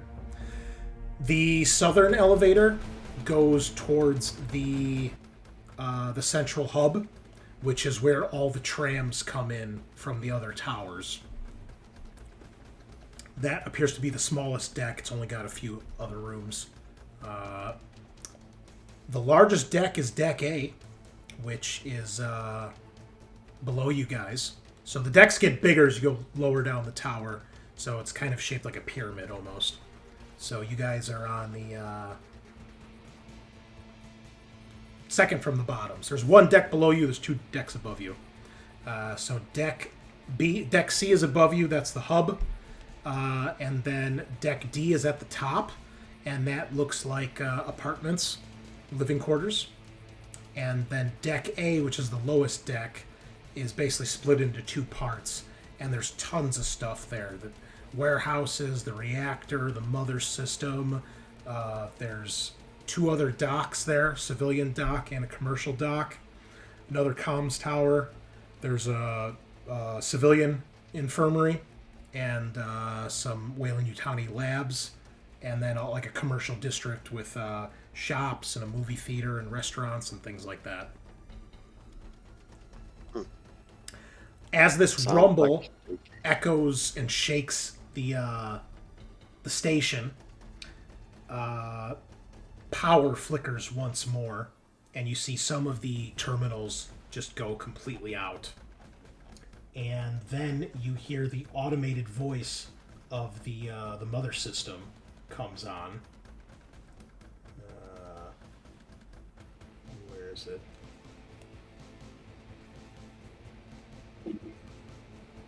And Mother, begins to repeat a message over and over. Warning. Main reactor has suffered critical damage. Catastrophic failure imminent. All personnel evacuate station. Give me a Comtech roll here, Casados. You got it.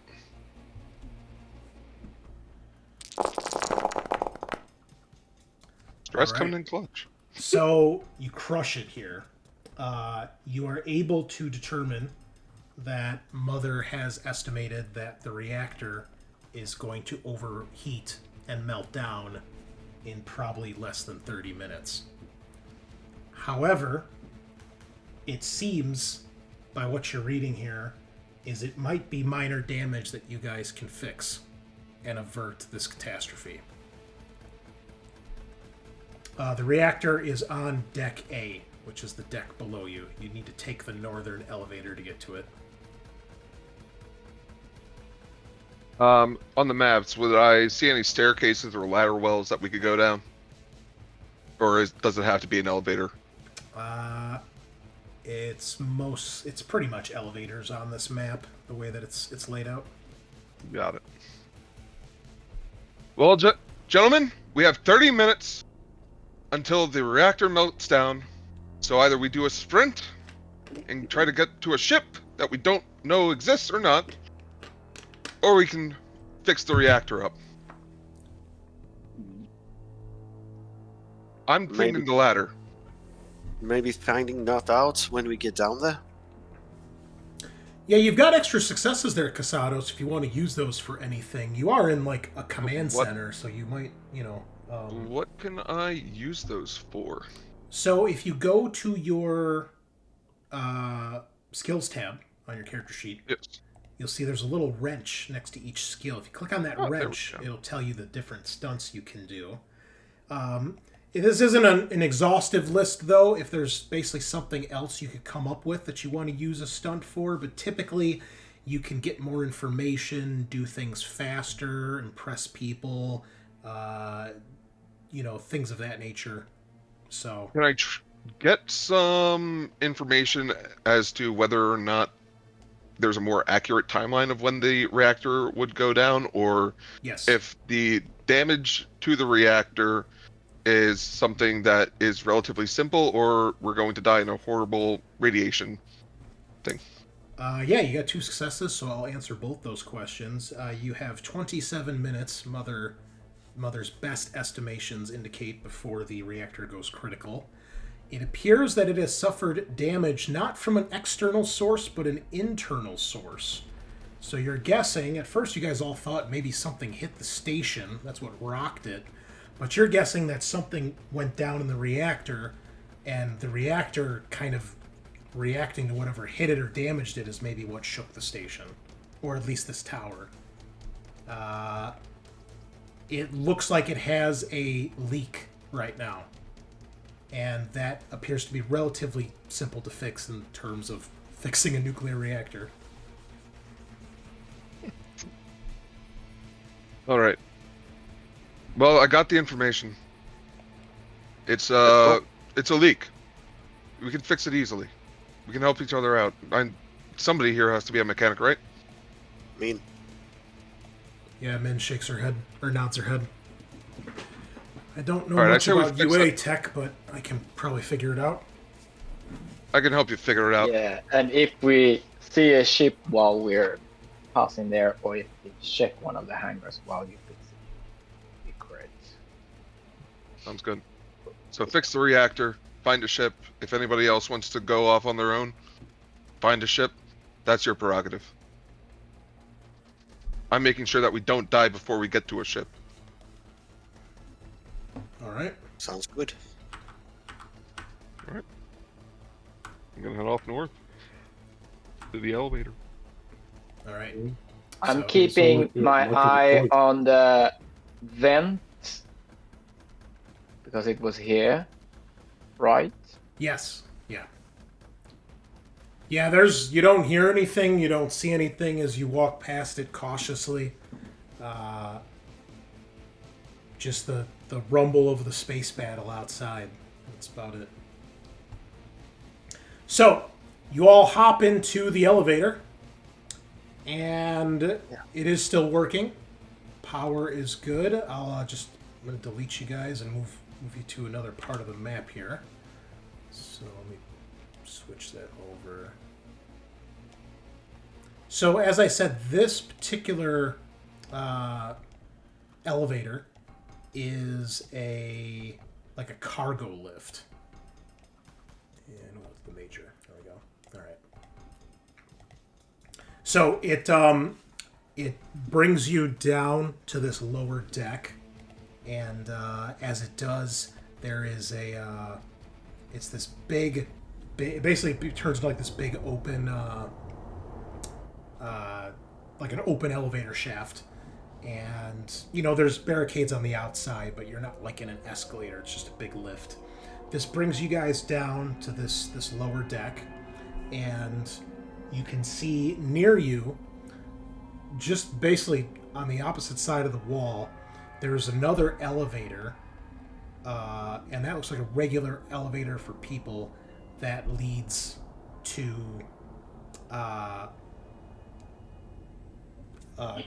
both decks D and deck C.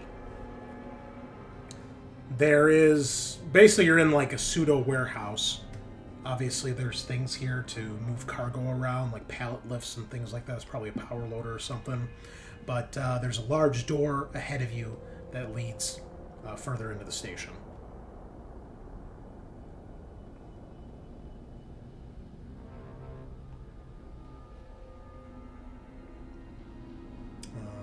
Yep, you guys all should have control of your tokens now, so there you are. I'll look around, see if I see any hint. Give me an observation roll.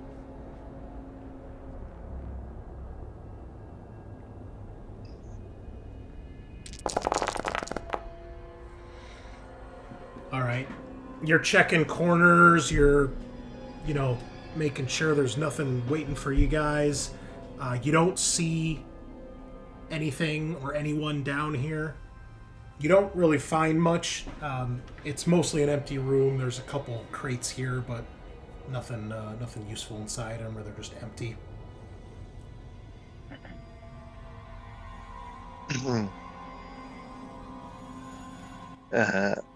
Is there any sign for the reactor? Where to go? You guys know it's through the door to your right. You're gonna want to go down there, and when you get in the hallway, there's probably guides to lead you through. Okay. Got it. Let's not waste any time. Let's start heading towards the reactor. All right. Open the door, scan the room, All or right. at least try to. Yeah, me too. So you guys creep out into the hall, and the first thing you notice is it goes to your left and right. You're kind of like at a T intersection. Directly ahead of you, you can see there's space for EEV pods. They sadly have also been launched. They are empty. To your left, you see there is a pathway that leads down the hall, and the sign on the wall says observatory. And to your right, there's basically a sign that lists everything else, which is the commercial zone, which is where all the restaurants and shops are, Mother Mainframe, Weyland-Yutani Labs, warehouse, and main reactor are all to your right.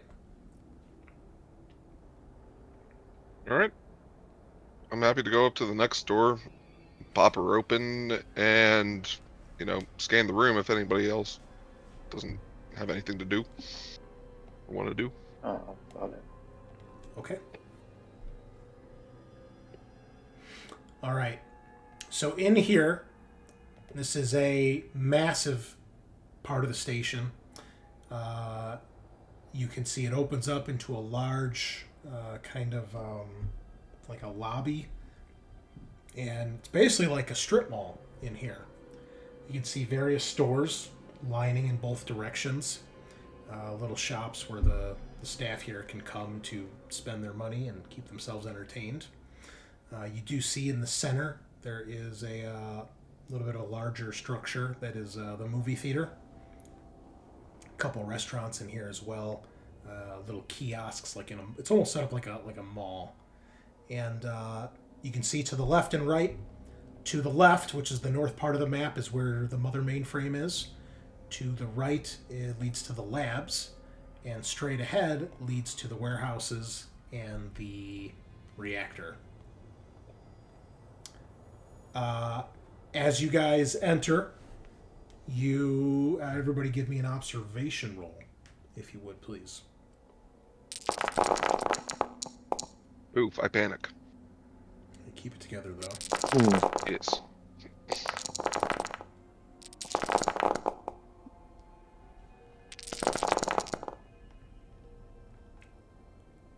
All right.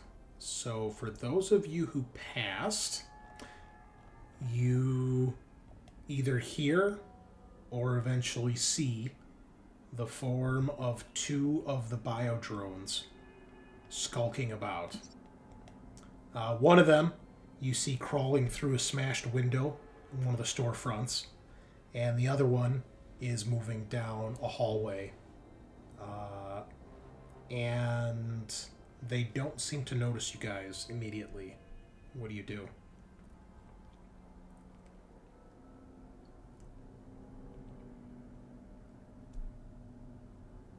Well, already my weapon in case anything notices us. Any one of them. All right. Yeah, me too. And I'll give the hush sign. All right. If you guys are going to attempt to be quiet here, I will need the person with the lowest mobility roll, or lowest mobility score, to give me a roll here. Min would be sitting at a 3. Me too. I'm sitting at a 5. Anita, I'm a 3. I'm on 5. Anita apparently is the stealthy one here. She's got 8. So definitely not her. All right. Anyone have lower than 3? Nope. Okay. Well, one of the players should make this roll, not the NPC. So you guys fight it out. Who wants to make the stealth roll for the group? Who has the most stress dice? You could do that if... Me. And how much mobility do you have? 5, let's go. Yeah, whoever... I heard some other people say they had 3 in mobility. Yeah. So Yeah, I had 3.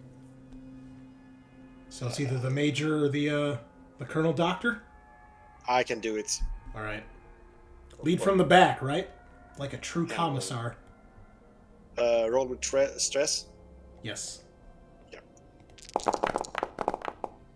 All right. Yeah. Now this will be Nice. opposed. Do you wish to push? I only had 2 dice to gain. Nope. Okay. All right.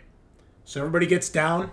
You guys begin to creep your way behind like a little wall, like a decorative wall that's out here to give the illusion of like almost like a little town, a little street, and neither of the creatures seem to notice you. A few tense moments go by, and you hear some screaming from from inside that restaurant that the one went in through the smashed window. You hear a woman screaming. You guys do anything? Yep. I think the reactor is more important. I'll just... All right. So you eventually see that biodrone comes slithering back out through the smashed window, dragging a struggling woman, and drags her down a hall, disappears somewhere out of sight. The other one skulks around for a bit more, trying to find someone to take.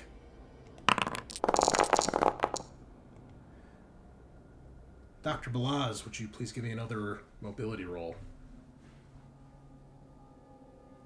Well, you ask so nicely, so why not?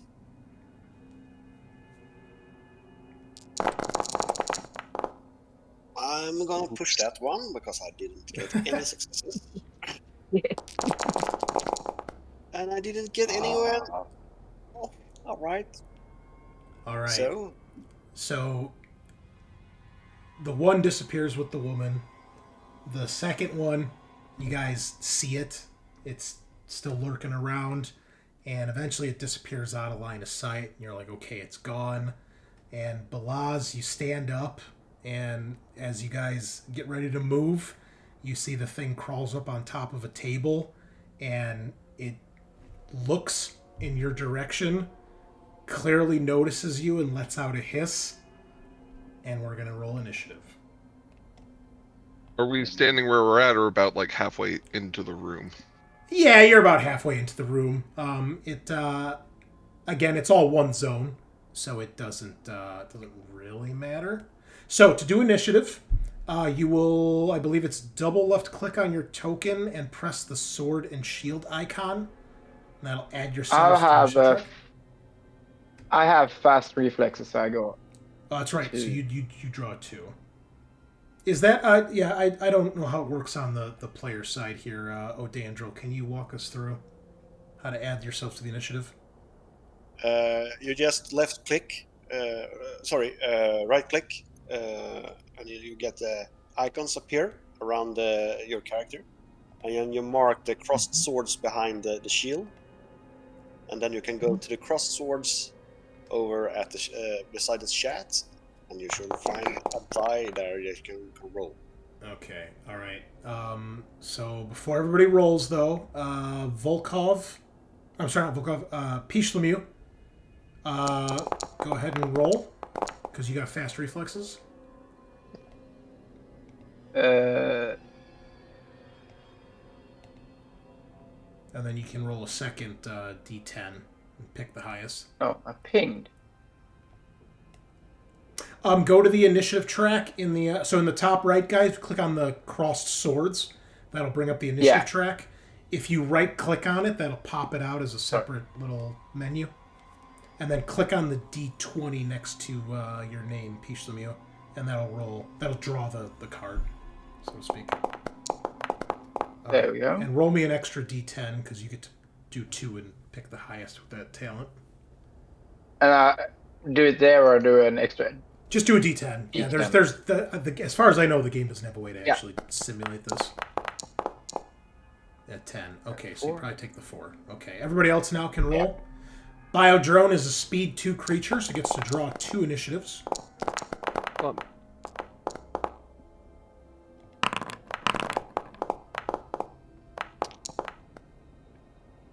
Okay. All right. I think that is that. Yeah. Oh wait, I guess Min needs to be on there too. There you go. It's got. Okay.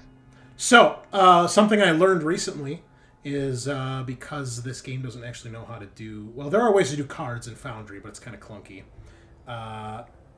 If you roll the same initiative, it puts you by alphabetical order. So technically, Salvatore, you would be going first because you had rolled a 2 before she did. So, can I put 2.1? Does that work? Oh, it does. Okay, excellent. All right. And Casados, you had rolled before the critter. So, you'll actually go before it does at initiative 10. Yeah. And Volkov, I believe you rolled before the biodrone as well. So we'll get 6.1. Okay. That looks about right. Okay. Salvatore, you are first to go. This thing has noticed you guys. It has let out an alien hiss, and it is getting ready to charge you. What do you do? I would draw my gun and shoot All right. on it.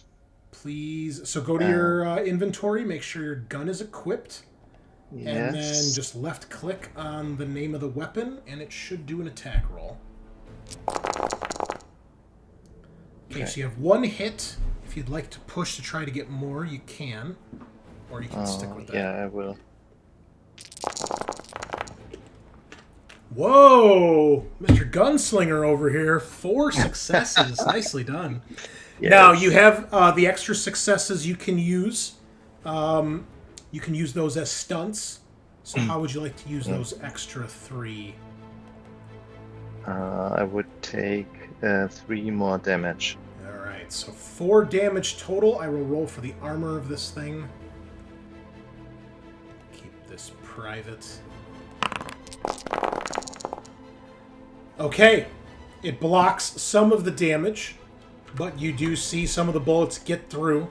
You see its greenish, yellowish alien blood splurt where you find weak points in its carapace. It shrieks in pain, and you see the acid blood hit the table that it's standing on and begin to fizzle and start to melt through the table. Min is next. I believe you guys gave her a pulse rifle, if I'm not mistaken. That is correct. Put that on her character sheet here. She also has an extra reload. Yep. All right. She will open fire. No, it was not surprised. She missed. Oh, also, did everybody stress carry over? Didn't carry over on her sheet for some reason. Okay. No, she's not going to push because she doesn't want to gain more stress. Anita. She has a pistol, I believe, so she will scream, take some shots. Okay, she got hit. I don't think she's gonna push though. She don't want to risk it. But it blocks the damage. Major, your turn. Yes. I had a pistol weapon specialist. Should I do modifiers? Or anything? Yeah. So add 2 to your attack roll.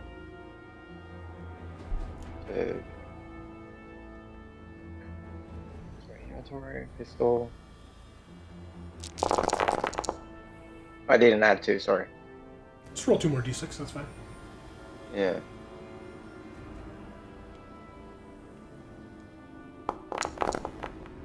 Hey, it pays off. Yes. All right. Do you want to push? 2 successes? No, I can. Okay. And what would you Yeah. like? Oh, you want to push? Okay, Oh. go for it. Yeah, I'll push. All right. Yeah. And then roll the 1 extra, because the other extra one had a success from the weapon specialist. Okay. Roll 1. Oh, almost. Close. Yeah. Okay, so you have a total then Yeah. of 3 successes. What do you want to use your stunts for?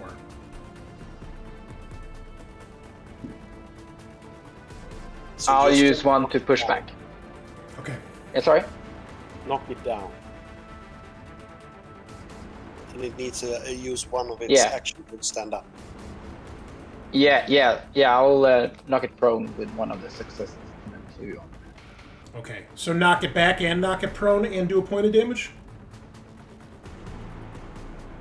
No, just knock it prone and the other 2 damage. Gotcha. Okay. Let's roll the damage first. This critter's surprisingly durable. You do hit it, do a little bit of damage, but you see that between the shots and the fact that the table is melting, the table kind of falls apart and it falls to the ground. Unfortunately, it is out of line of sight because it is behind a bunch of stuff that's in the way. So Volkov, you currently don't see it. It is your turn, though. Chris, you're doing public roles now? Yeah, it's fine. Or, That's fine. Yeah, right. Yeah. Surprise, surprise, the alien has armor points.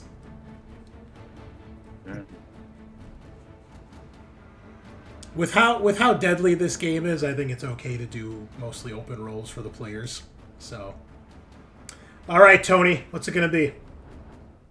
All right. I move a little closer to try to see if I can't Yes. get a line of sight on it. Yeah, if you move into the same zone with it, then you'll be able to see it.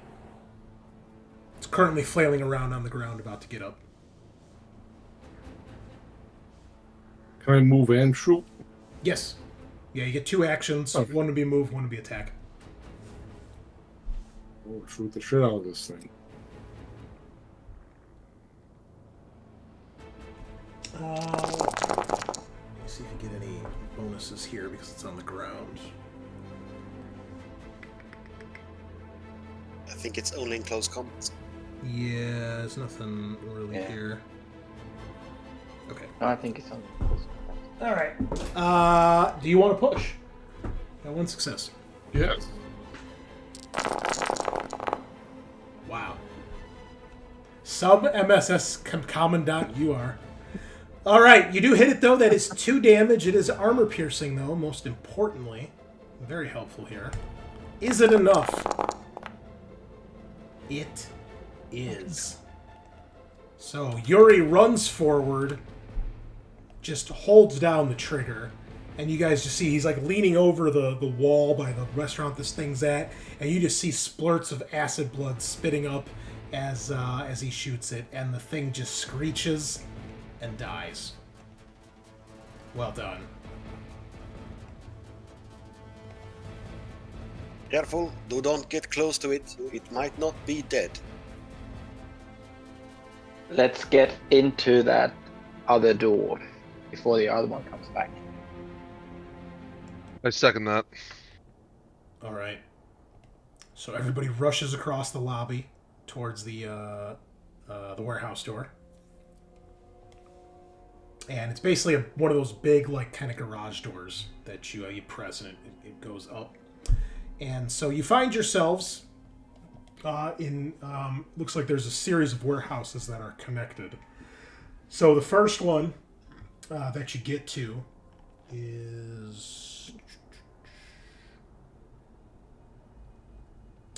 it looks like this is primarily luggage for anyone that was traveling. So you do see several shelves of various suitcases and briefcases and things like that. It's in pretty big disarray. It's clear people were probably going through stuff here, either trying to grab their own shit or maybe even just trying to find anything useful. So there's suitcases and stuff knocked all over the place. You do see in here there are 2 power loaders that are strapped up against the walls, and you see that there's a ladder to kind of go up to there's a second floor to the warehouse where you can see they store more stuff that probably doesn't need to be accessed as frequently. There's more storage space to get to the second floor, and then there's like a manager's office that overlooks most of the floor. And you see there is another warehouse style door that leads into the next warehouse. I would do a quick draw over the open suitcases if I see anything Sure. valuable or. Yeah, give me an observation roll.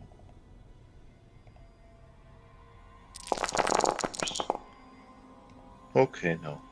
Here's nothing. Anita is gonna also do that.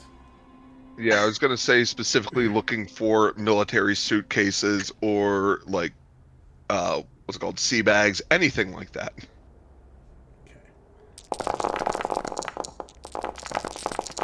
Well, that's great. All right. That one. So you see the three UA members of our party begin to pilfer through stuff. Typical Americans. And you do see that Salvatore, you do see Anita finds what looks like she finds a little purse inside one of the suitcases, and she tucks that away in her pocket. She kind of gives you a wink and a smile. Capitalist bastards. Yeah. Hey, man, gotta eat, right? That money's not going to spend itself sitting here up on Lamont Station, okay? Unfortunately, Casados, you find nothing useful. As you start going through everything, you realize this is just people's personal effects, basically. You're in, like, the luggage room at the airport. Unlikely to be Volker got to anything travel. happens. Yeah. Anything else you guys do while you're in here?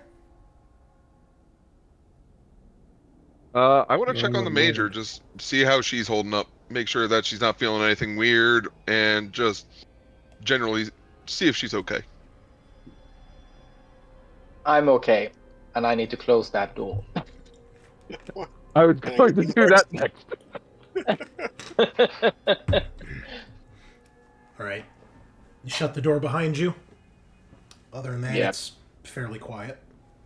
Can we move some crates or something to block the door, or just make it harder to get in? You could. Yeah, give me, I'd say probably heavy machinery would probably be best for that. Or no, actually, Wrong character. let's use the survival skill. I'll Can help I with assist? that. We never I can use let that someone skill. else do that because I'm not doing that. I'm the doctor. I I can got do a it. 4 I'm roll. pretty decent. Yeah, me too. Got a I can 6. help you. I love when Sounds good. I love I when got it. players want to do something. They're like, "Well, what I meant is have the other guy who's better at it do it." But it'd be a good idea. I'm the colonel. I plus- can. It is true. You do you didn't do outrank good. everyone. Okay. What modifier am I doing? If someone's helping, then you get a +1 for the assist. Is anybody going to I help would- the capitalist pig dog? Yeah, I don't know. did my I roll would- and I didn't. So I'll try to help you Yeah, instead. I guess Anita would probably help after she's done looting. You know. So 2? Yeah. I just scream my lungs out. Wow. No, I don't. You did pass. don't. You passed though. You passed. Yeah, you only fail if you get a 10 or higher on your panic roll. So, yeah, you're stacking some stuff against this door, Casados, with some of the others, and you realize it's probably not going to do a whole lot because it's a garage style door that opens up. So it might like get something snagged, or at least there'll be like a barricade that's like 2 feet tall and stuff that someone has to like crawl or jump over. But other than that, it's not going to keep the door shut. Can I ask Min, since she now has a pulse rifle, can we try jamming it into, like, her spear into any chains? Spear plus spear. She takes a look around and she'll give it a heavy machinery roll. Sure. Can I assist her with this? Yes. All right. Let's see how she does.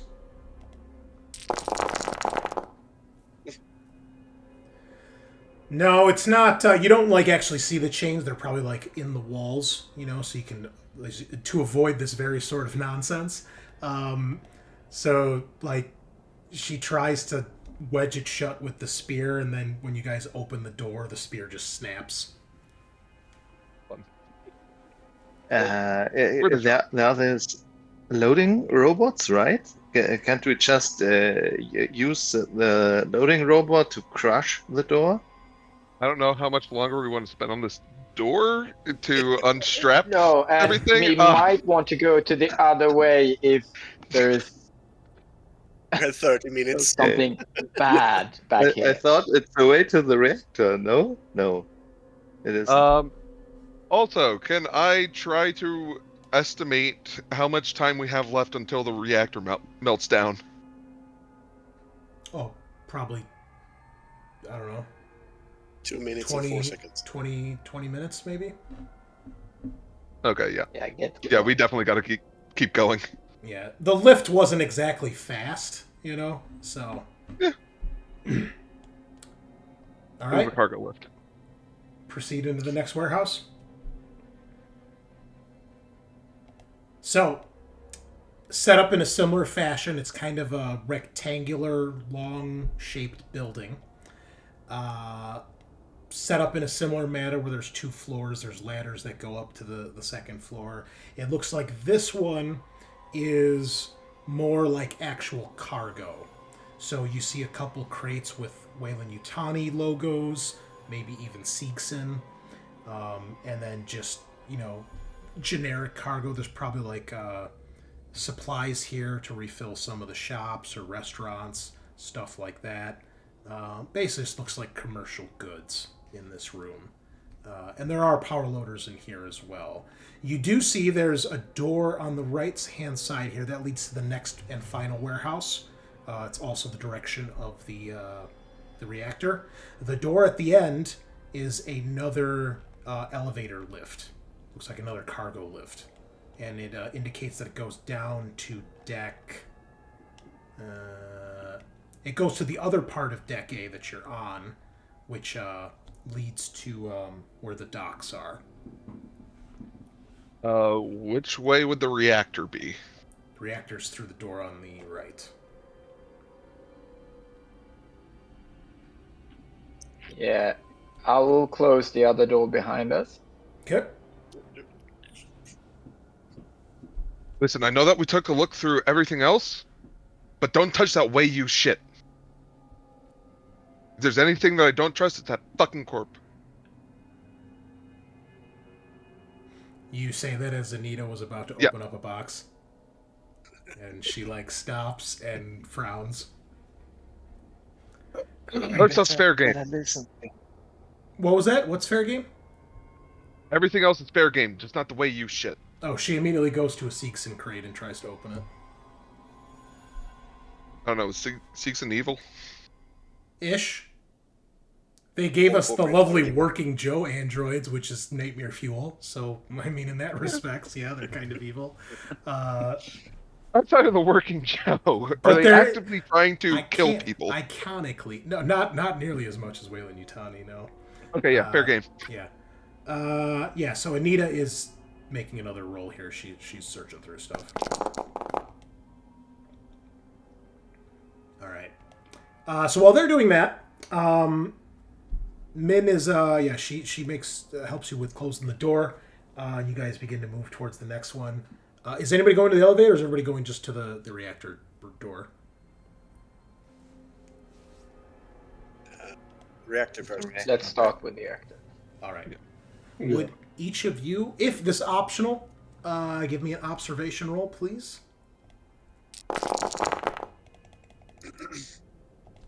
Listen, I know optional is mandatory. Okay. Now the panic is ramping up here a bit. Okay, few panics. Pichilemu, the only one actually suffers a panic roll here, though. You drop your item. However, your stress increases by 1. So, as you guys are moving through the warehouse, those of you that pass your roll, you hear something. And Pichilemu, it startles you because it's right next to you. You hear something move around in some of the crates or boxes to your left. And that makes you jump. You drop your item. So whatever gun, your pistol, clangs on the ground. It echoes.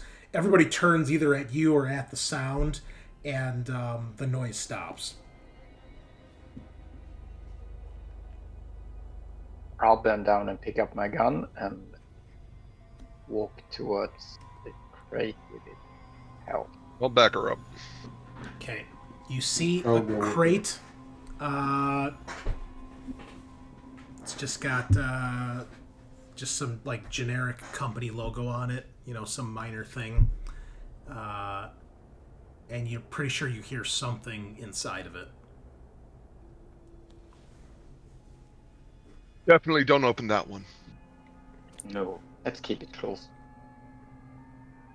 Can I put another crate in front of that crate that feels heavy enough to keep it closed?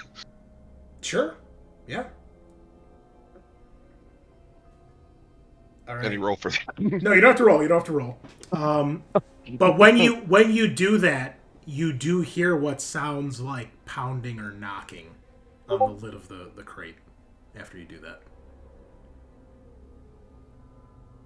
Maybe open the crate. I'll bend to the big is crate. the Is crate? someone in there? You hear a That's muffled just a "Yeah!" baby kitten. Okay, let's open the crate. All right, I move it away. What a way to die. So I got locked in a crate. By some jerk. Yeah, you open it up and there's a terrified looking Those UPP bastards. yeah, there's a terrified looking roughneck, probably a dock or warehouse worker, who was clearly hiding. And he sees you guys and he holds his hands up like, "No, don't shoot, don't shoot!" Don't gotta worry about that with us. Trying to get off the station just like you. Oh, thank God. Fucking A. And then he sees the weird mix of people you have, and he's got a confused look on his face, but he does see you. You probably at least have military fatigues on, so he's like, I hid in here. These things are all over the fucking place, man.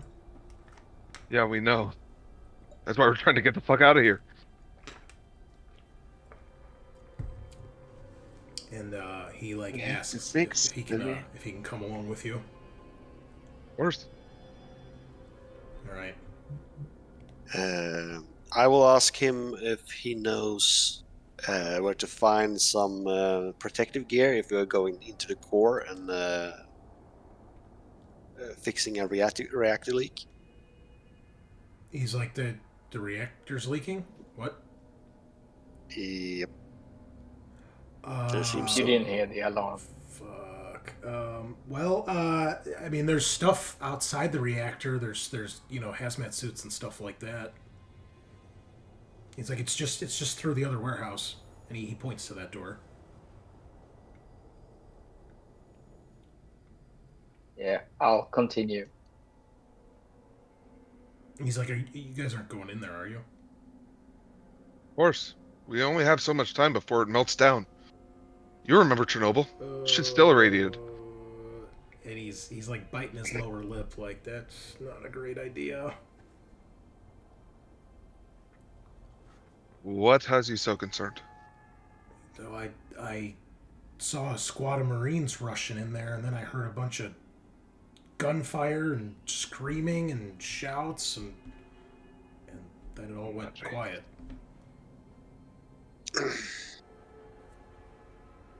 Well, it's interesting that these creatures always finds their way to the reactor. You should know. Yeah. I'll start by going to the next warehouse. Okay. Yeah, Min is alongside you, doing her best to keep an eye out as you guys are creeping forward. And Yeah, me too. yeah, you see more of the same.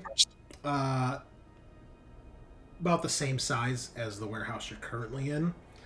But in here, you start to see Casados. You would recognize this is probably designated for like military gear. You see things like packs for military rations, and like basically like non-weapon type military gear. So like radios. What are they fucking called? The power cutter things, maintenance jacks, other types of heavy equipment basically. But you don't see any weapons, nothing like that. I am looking for weapons. Just the I grab see any whatever armor? radios.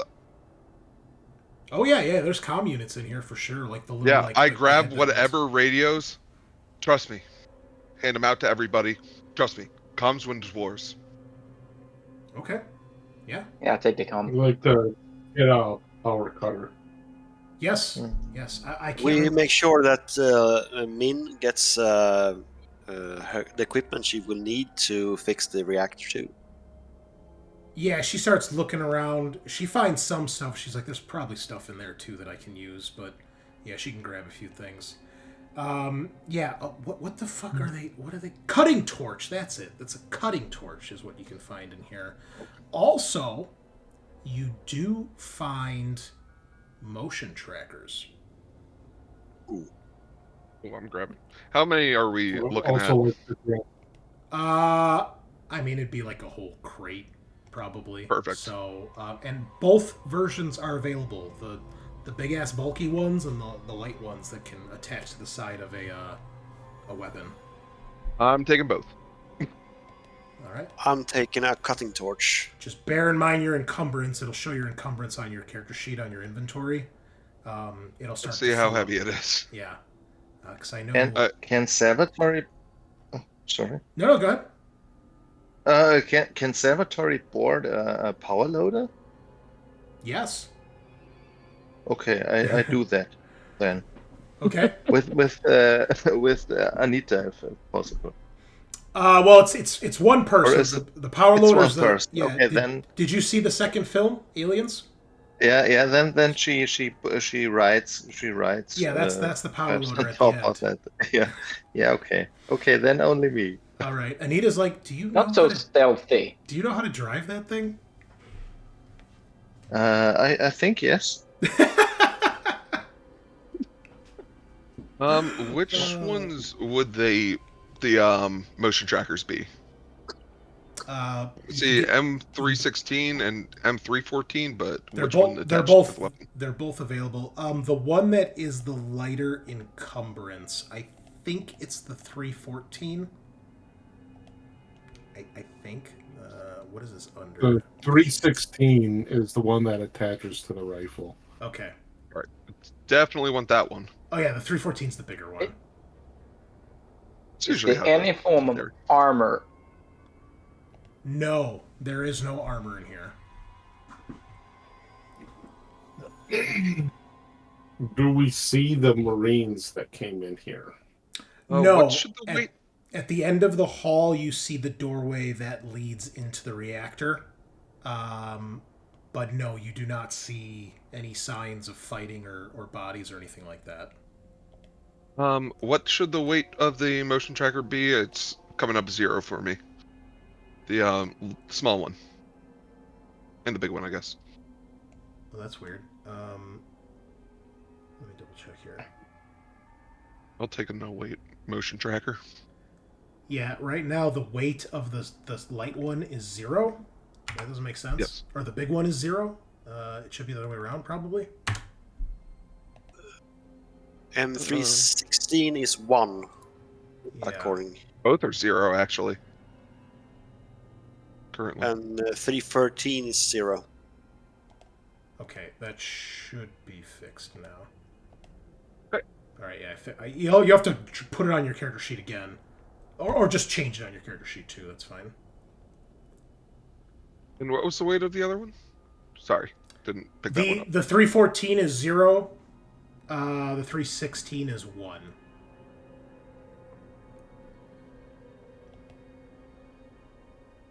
All right, it'd probably be 0.5, honestly, but that's fine. Should I be panicked anymore? No. That panic result goes away right away.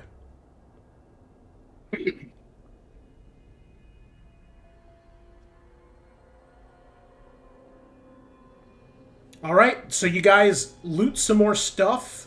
Salvatore hops in a power loader suit. And you guys find some cool gear. What's next? I'll start moving towards the reactor. All right. Join you. So outside the reactor door, there is like this, like between the ladder and the door is like a ready area. So there's lockers out here with hazmat suits, and then there's some of the more basic equipment they would have out here, like maintenance jacks and things like that. And then you can see there's this heavy door in front of you guys that leads into the reactor. No need for us all to go in there. No. Would we happen to have any, like, Geiger counter sort of thing to see if there's radiation at least partially coming through the door?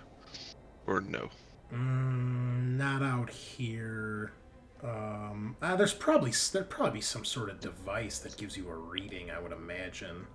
So God, yeah, it doesn't look hazardous. there is a minor radiation leak.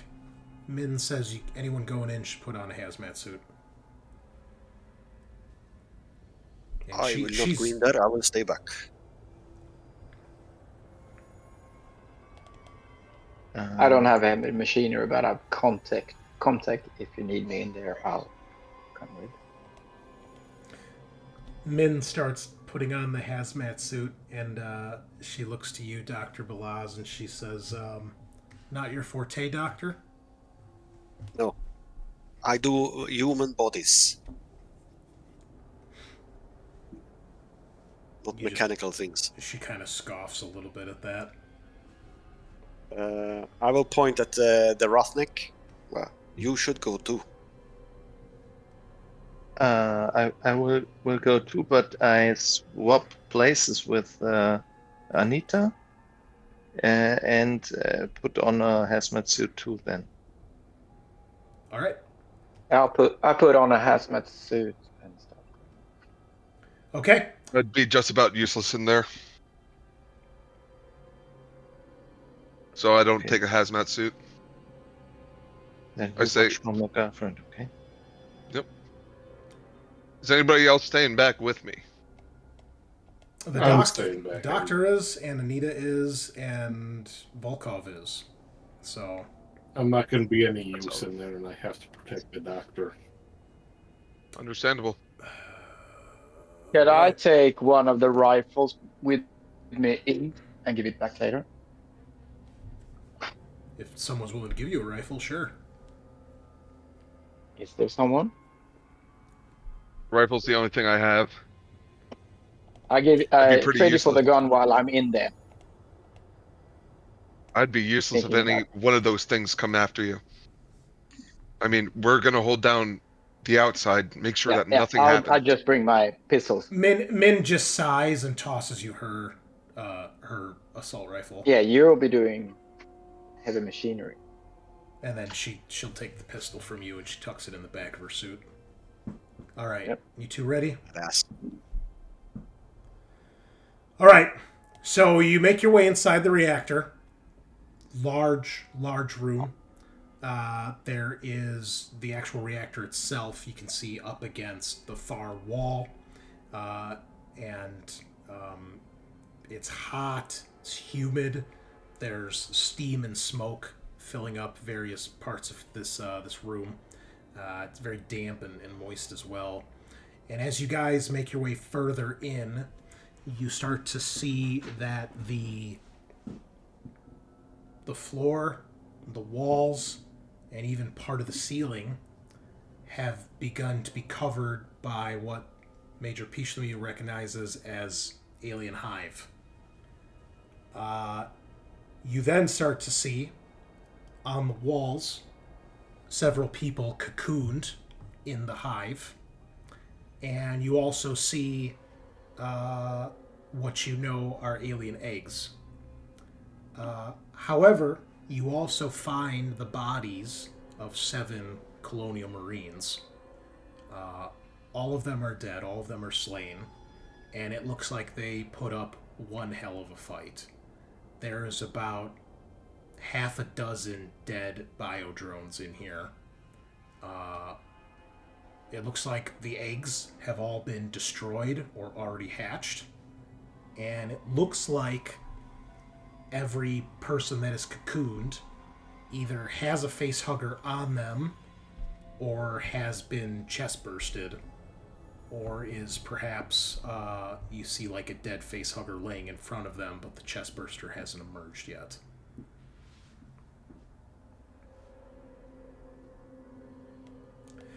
Salvatore, you would probably gain a point of stress because your character has never seen anything like this before. Yes. Min, and especially Pichilemu, even though it's unnerving, especially for you, Pichilemu, Yeah. it's not...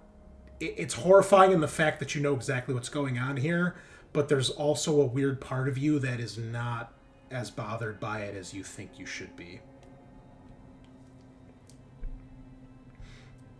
And Min has the gun out. You know, she creeps towards the reactor, and she motions for you two to follow her. Yeah, I'll watch over her. All right, obviously. I would sneak. I would sneak after her. Okay, give me a mobility roll, please, then. Mr. Masellis.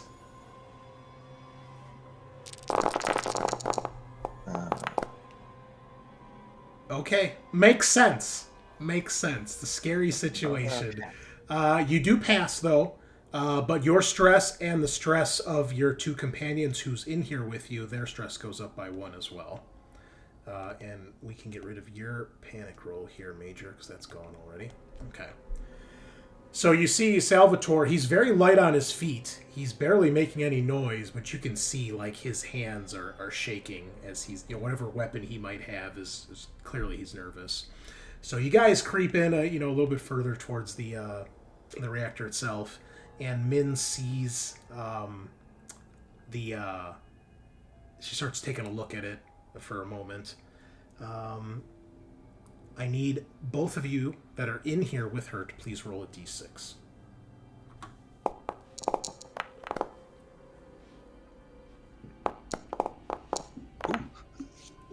Double sixes, Major. Nice. Oh, no. Okay. So, it's not your day right now, Salvatore. You're creeping along. It's squishy as you're getting on the nest. And you walk past one of the people up on the wall, and you're staring at them like, what the fuck is going on in here? You step on the dead face hugger, which freaks you out.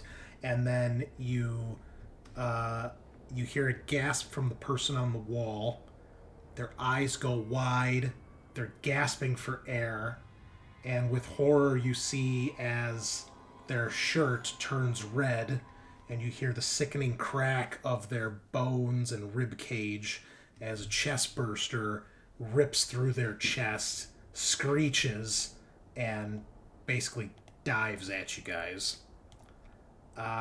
So we're going to need a little initiative here for the 3 of you.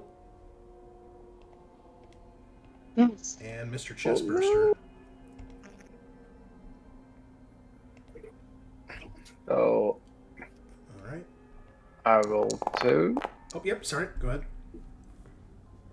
and then my second one. Nice.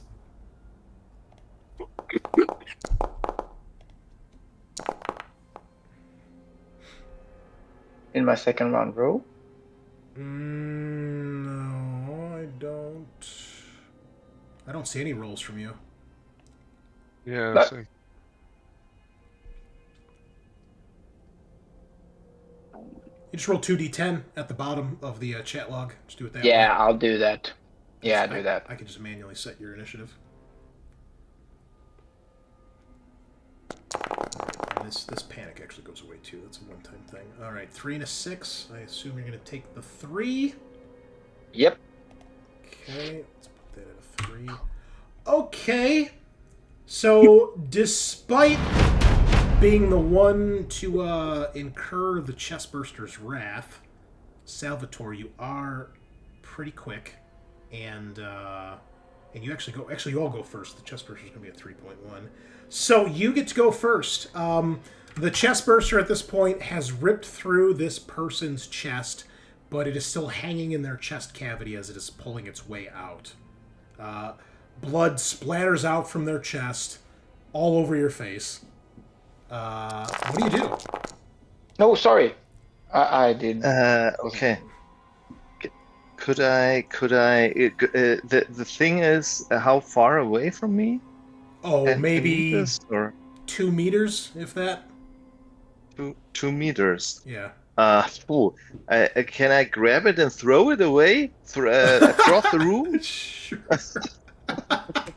Okay. I think I would try that Yeah, because everything it. I other love it. would make Okay. no sense. All right. Well, yeah, you're panicking. You've never seen this before. Yeah, It makes sense. yeah, So we'll do yeah, an opposed that's- close combat roll. Okay. Let's see. What would this thing roll? Does it actually have a close combat skill? That's not that you know. dangerous. Okay, I think I would. Can I push that? You cannot Or- because you panicked. Because So, I panicked. yeah. Damn it. Okay, so let me roll this Okay. creature, see what it gets. It has 0 successes. Okay, so unfortunately, you have to beat it in order to win an opposed test. So, however, it didn't roll more than you. It rolled 0, so it's not going to do any damage to you. But you try to go and grab this thing, and it is snapping at you with these little metallic teeth. And you just instantly pull your hand back. You're like, no, fuck that. Terrible idea. You drop whatever you might be holding, and your stress goes up by 1. Min and Pichilemu, you both see him probably foolishly try to grab the thing with his hand, and you're like, kid, what are you doing? Min, it is her turn. She's probably just going to shoot the thing, to be honest. But she needs the right gun. Hold on, she doesn't have the pistol on her. Oh, sorry, I swapped. That's okay. Pistol... You have the service pistol, right? Yeah. Okay. All right. Okay. She missed, but she's not going to re-roll that because she doesn't want to, like, accidentally shoot the reactor. So she does, thankfully, finish killing the poor person who just had the chest burster ripped out of them. So at least they're dead. But she does not hit the chest burster. It's kind of a small target anyway. Pichilemu. Actually, that reminds me. Is there a negative to shoot this thing because it's so tiny? Yeah, small target is actually -2 to hit. So, if you want to shoot it, it is going to be -2. And they must aim because it's engaged with the other guy. Yeah. No, because he didn't actually grab it. If he would have grabbed it, maybe, but since he didn't actually grab it, I'll say no, he's just in the same zone. Okay. But if I aim, do I get just 1? Aim is +2, so that'll cancel out the -2 from it being small. That's what I thought. So I'll just aim because it's small and I don't hit him. Oops, sorry. Oh my god. You guys are, Oh, nice. Fuck. you guys are good at this game. Would you like to push? Oh. Fudge. No, because Okay. I might All right. hit the reactor. Bullets spraying everywhere. The chest burster is unhurt. On its first turn, it pulls itself free and moves into engage range with Salvatore. And on its second action, it will actually attack. Screeching.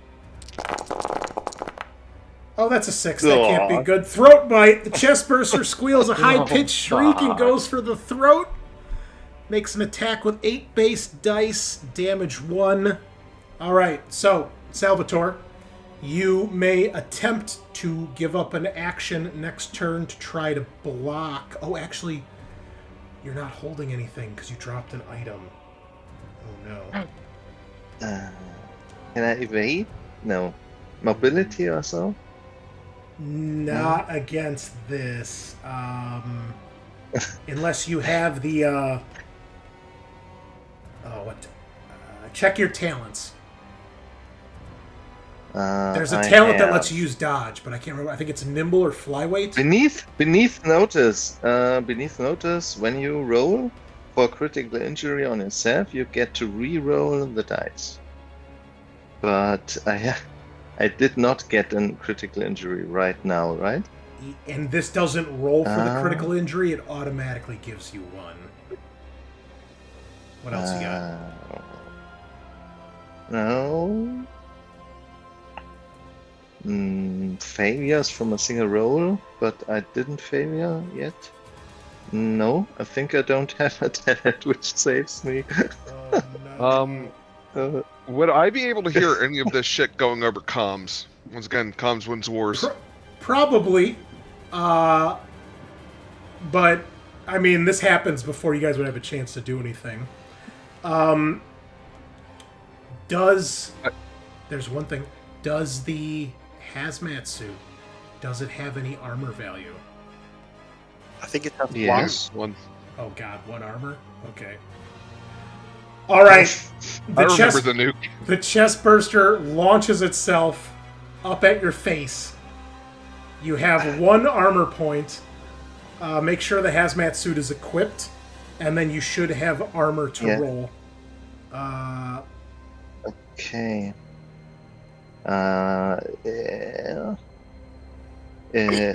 Which it's one of the professional hazmat suit, right? Let me double Okay. check. Now It would yes. be- Let me check. Hold on. Where's the armor? Hazmat. Heat and radiation. They would have the military grade ones here, but I don't think that has better armor. Well, that's 1 armor as well. Oh no. Salvatore, the chest burster leaps at you. It has 2 successes. To your guys' horror, you see as it rips through the hazmat suit and just tears into his throat. Blood shoots up on the inside of the hazmat suit helmet. He falls back, gurgling, and the rest of you can hear shouts from inside and panic shooting and the horrible screech of an alien creature. I want to ask, is this instant death? Yes. So, Yeah, if the okay. attack causes damage... Well, actually, let's double check. It inflicts critical injury 61... Ruptured jugular. It is actually not instant death. It is All right. fatal. You have 1 round before you die. So maybe there's a chance for Salvatore. The LT, hearing that shit is going horribly wrong in there, no suit, no nothing, slams on the door, opens it up, sprints in, trying to save this man. Yeah. Doesn't give a care in the world about this radiation, doesn't give a shit. Yeah. He needs to live. I think Anita would do the same because it is her boyfriend. So she runs in after you. You see a panicked scene of outright chaos. You see in full horror an alien hive, which looks like it's mostly been dealt with, and many dead Marines. But you see Salvatore on the ground, clutching his throat, gurgling. So, we'll have Min and Pichilemu do their things, and then we'll see what the chestburster does. Min Min the throat again. is going to... she wouldn't want to shoot it because it's on him. I guess she would try to kick it off of him. I'll do a close combat roll. Alright, I think she will push this, because she wants to help. Oh no. Yeah, she goes to kick it, and it just turns and hisses at her, and she, like, backs off. Pichilemu? Wow. I will kick it as well. All right. Curb stomp the chestburster. Major. Whoa, Okay. Major. Football. Stomping him. Okay, he's only got 2 armor, so... Wow. All right. That's what we love to see. You punt this thing, and it goes sailing across the wall of the reactor. It smacks into a wall and just explodes in a little burst of acid, and then slumps to the ground dead. All right. All right. Here we go. Casados. I need a medical aid at -1. If you fail, he is dead. Anybody, what's Anita's medical aid? Well, you actually... Well, she doesn't have any ranks in it, but she would assist, so you will get a +1 from her. Okay, so equal. Yeah, Can I assist and give... I don't know. Would a med kit work here? yes. Medkit will give +2. That's okay. So I have a med kit. I have a So med kit. +3 that would be. Yes. And then -1 because of the severity of this injury. That in because I have 1 medical aid, 2 people helping, or no, would it be 4? No, see, No, do when you bring up the medical aid roll, add a total bonus of 2. Got it. What about the people helping me? How many do we have? You can only have one, right? You can have up to 3, but I mean, I think it makes sense that the Commandant, like, his action is he's busting out the med kit, right? Anita's there, like, trying to staunch bleeding. I have a med kit on me. Oh. So I was assuming quick lot. You take a +1 from the Commandant then, so you have a total bonus of +3. Sweet. Oh, just barely. Salvatore, everybody rushes to your aid. Anita is crying, holding your hand. Nice. Casados is doing what she can, wrapping your neck in bandages. Volkov's like, hold still, stop moving. And I'm fine, it's not that bad. yeah, you live. You somehow survive the throat bite. Unfortunately, it does make you broken, which means you are instantly at 0 health. But the worst part is over. Okay. Down the hall, Balazs will scream at you, close the door, the reactor is leaking. Here, Get Doc. out of here, and I tell Min to start working on the reactor now. Yeah, she's like looking at Salvatore, looking at what's left of the chest burster. She's like, yeah, right. And she runs over and starts working on the reactor. Salvatore had a pistol, right? What's Can I that? toss it over to... Salvatore has a pistol, right? Can I toss it over to somebody that doesn't have a weapon? Because he is fucked. I think everyone has a gun right now. Oh, sweet. I'll take the pistol. Sounds good. All right. Toss the pistol over to you. I need Anita, Volkov, and Casados to each roll me a d6. You got it.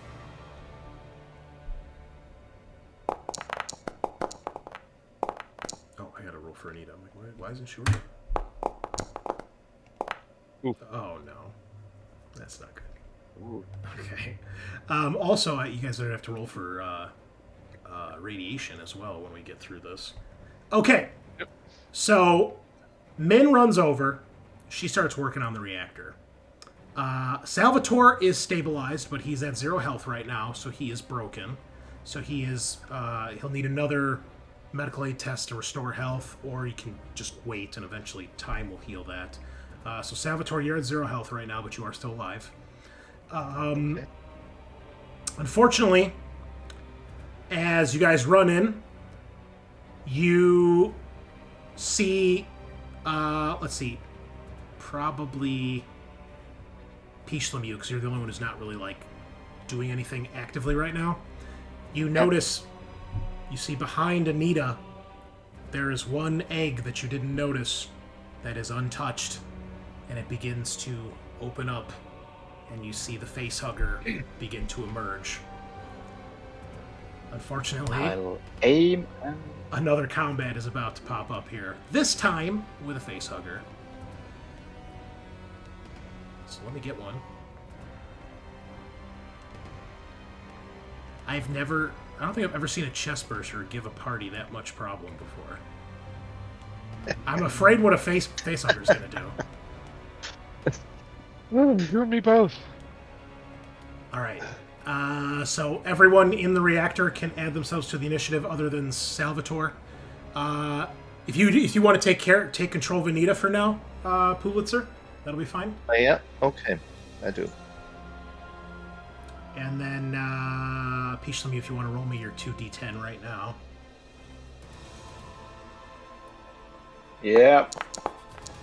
Ooh, almost saw the one.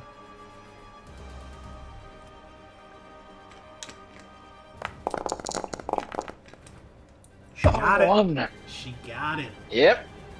All right. Everybody else can roll now.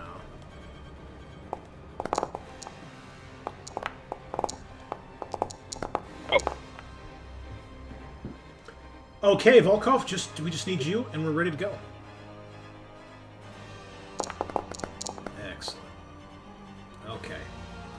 So, Major, you are first on the list here. The creature is currently pulling itself out of the egg. No one else really notices at the moment, especially not Anita. I'll aim and shoot. Go for it. So that's +2. plus 2. Base modify that. Oh, Ooh. no. No. You go to pull the trigger, and you spray bullets everywhere, but you do not hit the egg. You do not hit the creature. The clip empties, and you freeze when you realize you've missed your shot. So you are frozen. Everyone's stress in the reactor goes up by 1. And you all notice the egg with the facehugger emerging. Casados, you're next. All right, I'm gonna aim at the damn facehugger, short controlled burst, breathe through it, hope I hit.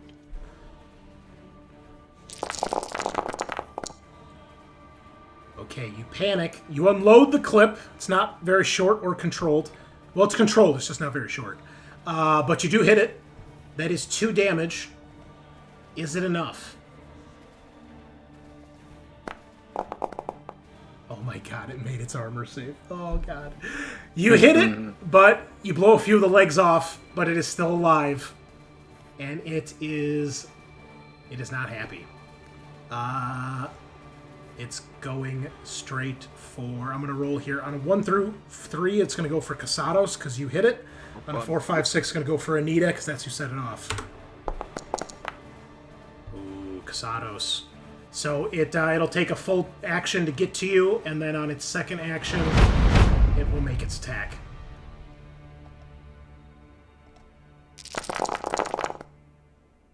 Okay, a 5. It could be worse. Face grapple. A lot worse. The facehugger leaps at its victim. Make an opposed roll against 6 base dice. You still have to make the roll, though, here to see if you panic. But it doesn't have any successes, luckily. What am I rolling? Close combat. Close combat, let's go. Okay. It jumps up, launching itself with surprising speed and accuracy. But you manage to get your hands up and basically knock it out of the air with the gun.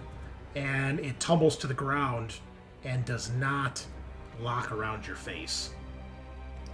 Anita, you see this thing maybe was about to come for you. Maybe the lieutenant got in your way. You're not sure. But it is no longer focused on you. What do you do? I try to shoot it. All right. If it's on the ground. Yeah, it's on the ground. Okay, then I try to shoot it. It's charting. Wow. Yeah. Good roll. Nice. All right. I don't need to make an armor roll here because it doesn't have enough to block all of that. All right. With surprising accuracy, Anita lines up the pistol and 3 shots, center mass, just the facehugger is just shredded as all 3 shots hit, and it is no more. This is for Salvatore, you bastard. All right. Well done. It is dead. That's going to end that combat. And there we go. All right.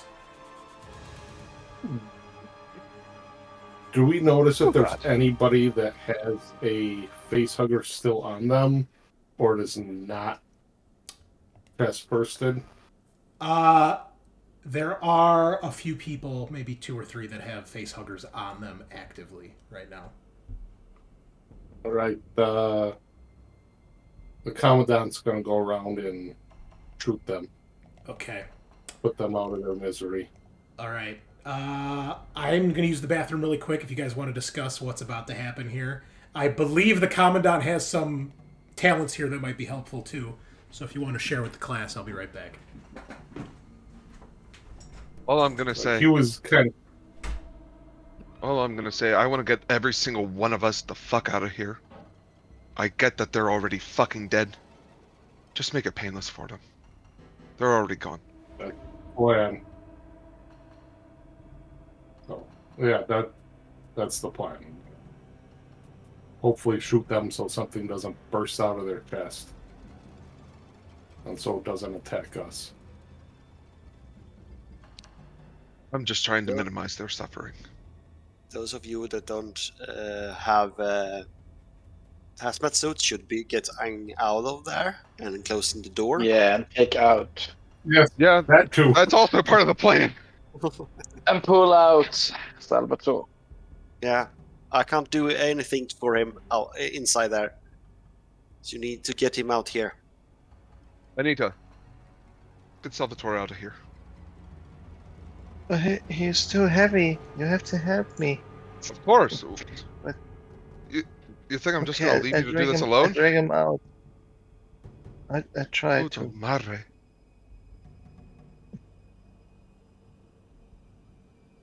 Of course, I'm gonna.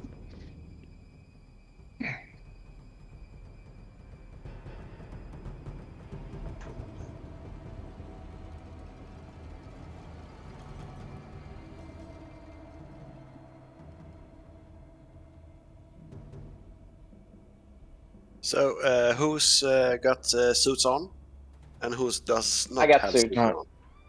Salvatore's don't have suit is to. broken right now, but he has one But on. his armor's broken, so he. Yeah. It's useless. It's just me and Min. Yeah. All right, let me look up Um, radiation really quick here. Can I also request a magazine for the pulse rifle? Does anybody have an extra one? Min did. There's a bunch Yes. of dead Marines in here. Yeah. All right. Well, let's one thing at a time here. Okay. So first off, radiation. So luckily, this is just weak radiation. You only have to roll once per shift, which is every couple hours. So you're not going to be here for that long. So you just have to roll for this once. So you will roll. Now the character sheet does this. How does this work?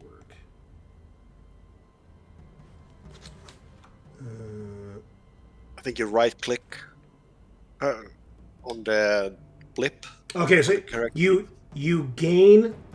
So anyone who doesn't have a suit or whose suit is breached, on your general tab, you're gonna click off one of those bubbles for radiation because you gain a rad point. And basically, what happens is every time you gain a rad point, you have to roll for all the rads you've accumulated, and there's a chance you take permanent damage. But it looks like you guys are okay. So we got the Commandant, Casados. We also need rads from Anita and Salvatore, please.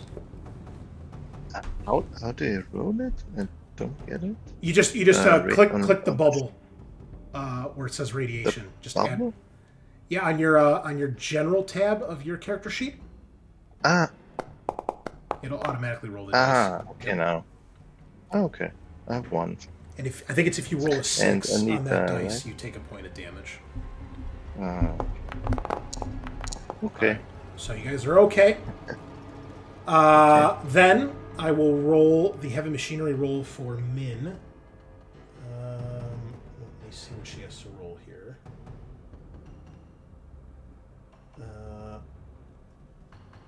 So she looks over to you, Pichilemu, and she says, "This shouldn't be too hard to fix, but it's going to take a few minutes."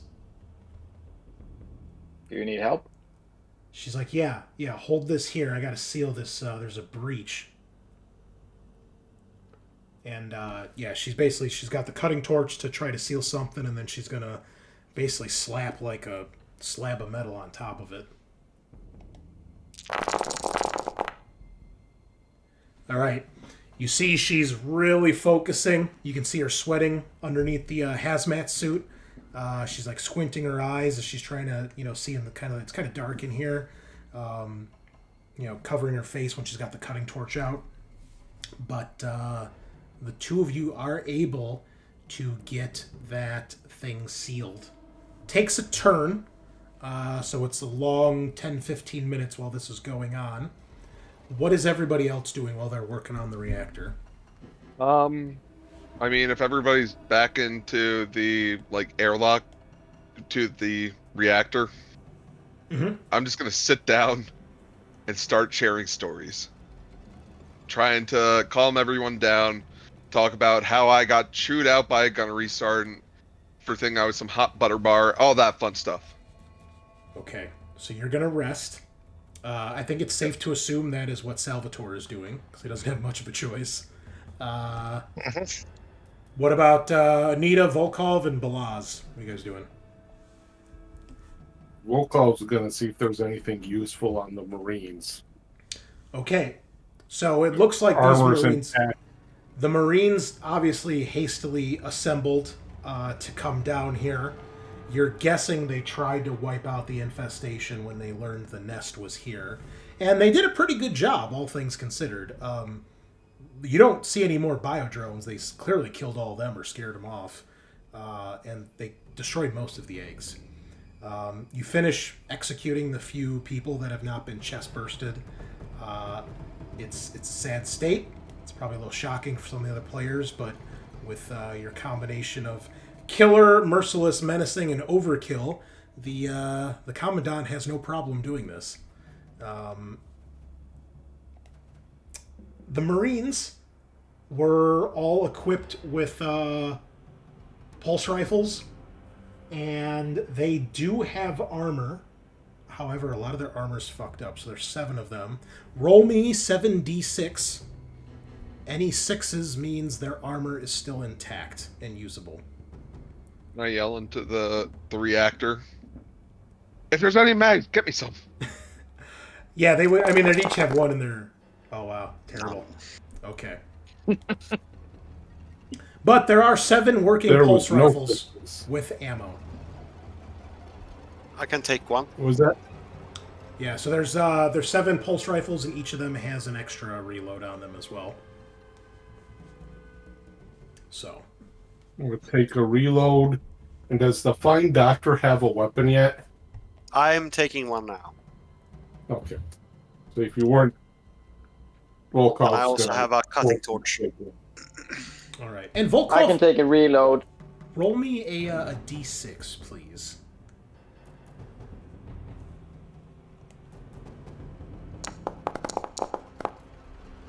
Okay. As you're going around executing, giving the Emperor's mercy, as we call it in 40k, to some of these fine soldiers of the Imperium, you notice one of them wearing military fatigues, and you notice the rank on him or his name badge or something indicates you have found the quartermaster, and he has his key card, access card for the armory on him still. I'm going to take that key card. When you do find him, he is one of the ones that you have to put down. He has a dead facehugger in front of him. Or no, I'm sorry, he has a facehugger on him.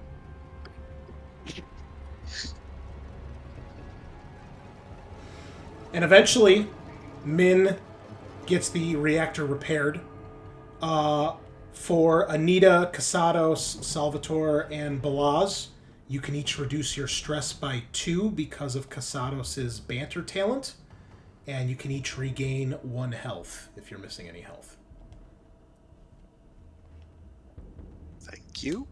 Min, Pichilemu, and Volkov do not get this because they're actively doing stuff while this is going on.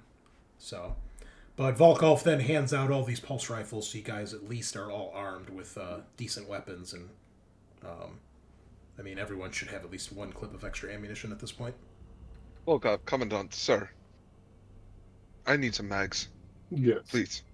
I will give Min back her pulse rifle and take that revolver because I'm better with that. So I'll have 2 revolvers. All right. Does Mother Oh. stop repeating the Yes. failure message? Yes, eventually Min goes over to a control terminal. She starts looking at it. You know, she might have to have Casados come over to help, you know, translate stuff. But between the two of you, you're able to see that the reactor starts to stabilize, and Mother's warning of the imminent meltdown does get shut off. Well, I guess that's Fist bump to me. That's one problem done with. Just a question: was there any reloads for the pistol? Yeah, the officer down here that led them would have probably had a reload of that. Sure. Nice. At this point, I think Min would leave and get out of there. So. Yeah. So. I think this might be a good point to call it. We're almost at our 4-hour mark, and that's a pretty important thing you guys just did. We almost had a near-death experience. Yeah, so like I said, folks, we were going to try and make this a one-shot, but it looks like it's going to be a two-shot. So join us next time for part 2 of Siege of Lamont Station side quest. Alpha team, Bravo team, I don't know, whatever we might call this, but we'll be back. Asian version. Yeah, the multinational confederation here. So, yeah, we'll pick it up again, guys. We'll talk about this outside the game, but we'll be back next time for our listeners and viewers. We'll see if our unlikely group of allies can continue their uneasy peace and make it out of Lamont Station as all hell has broken loose. So join us next time, same place, signing off.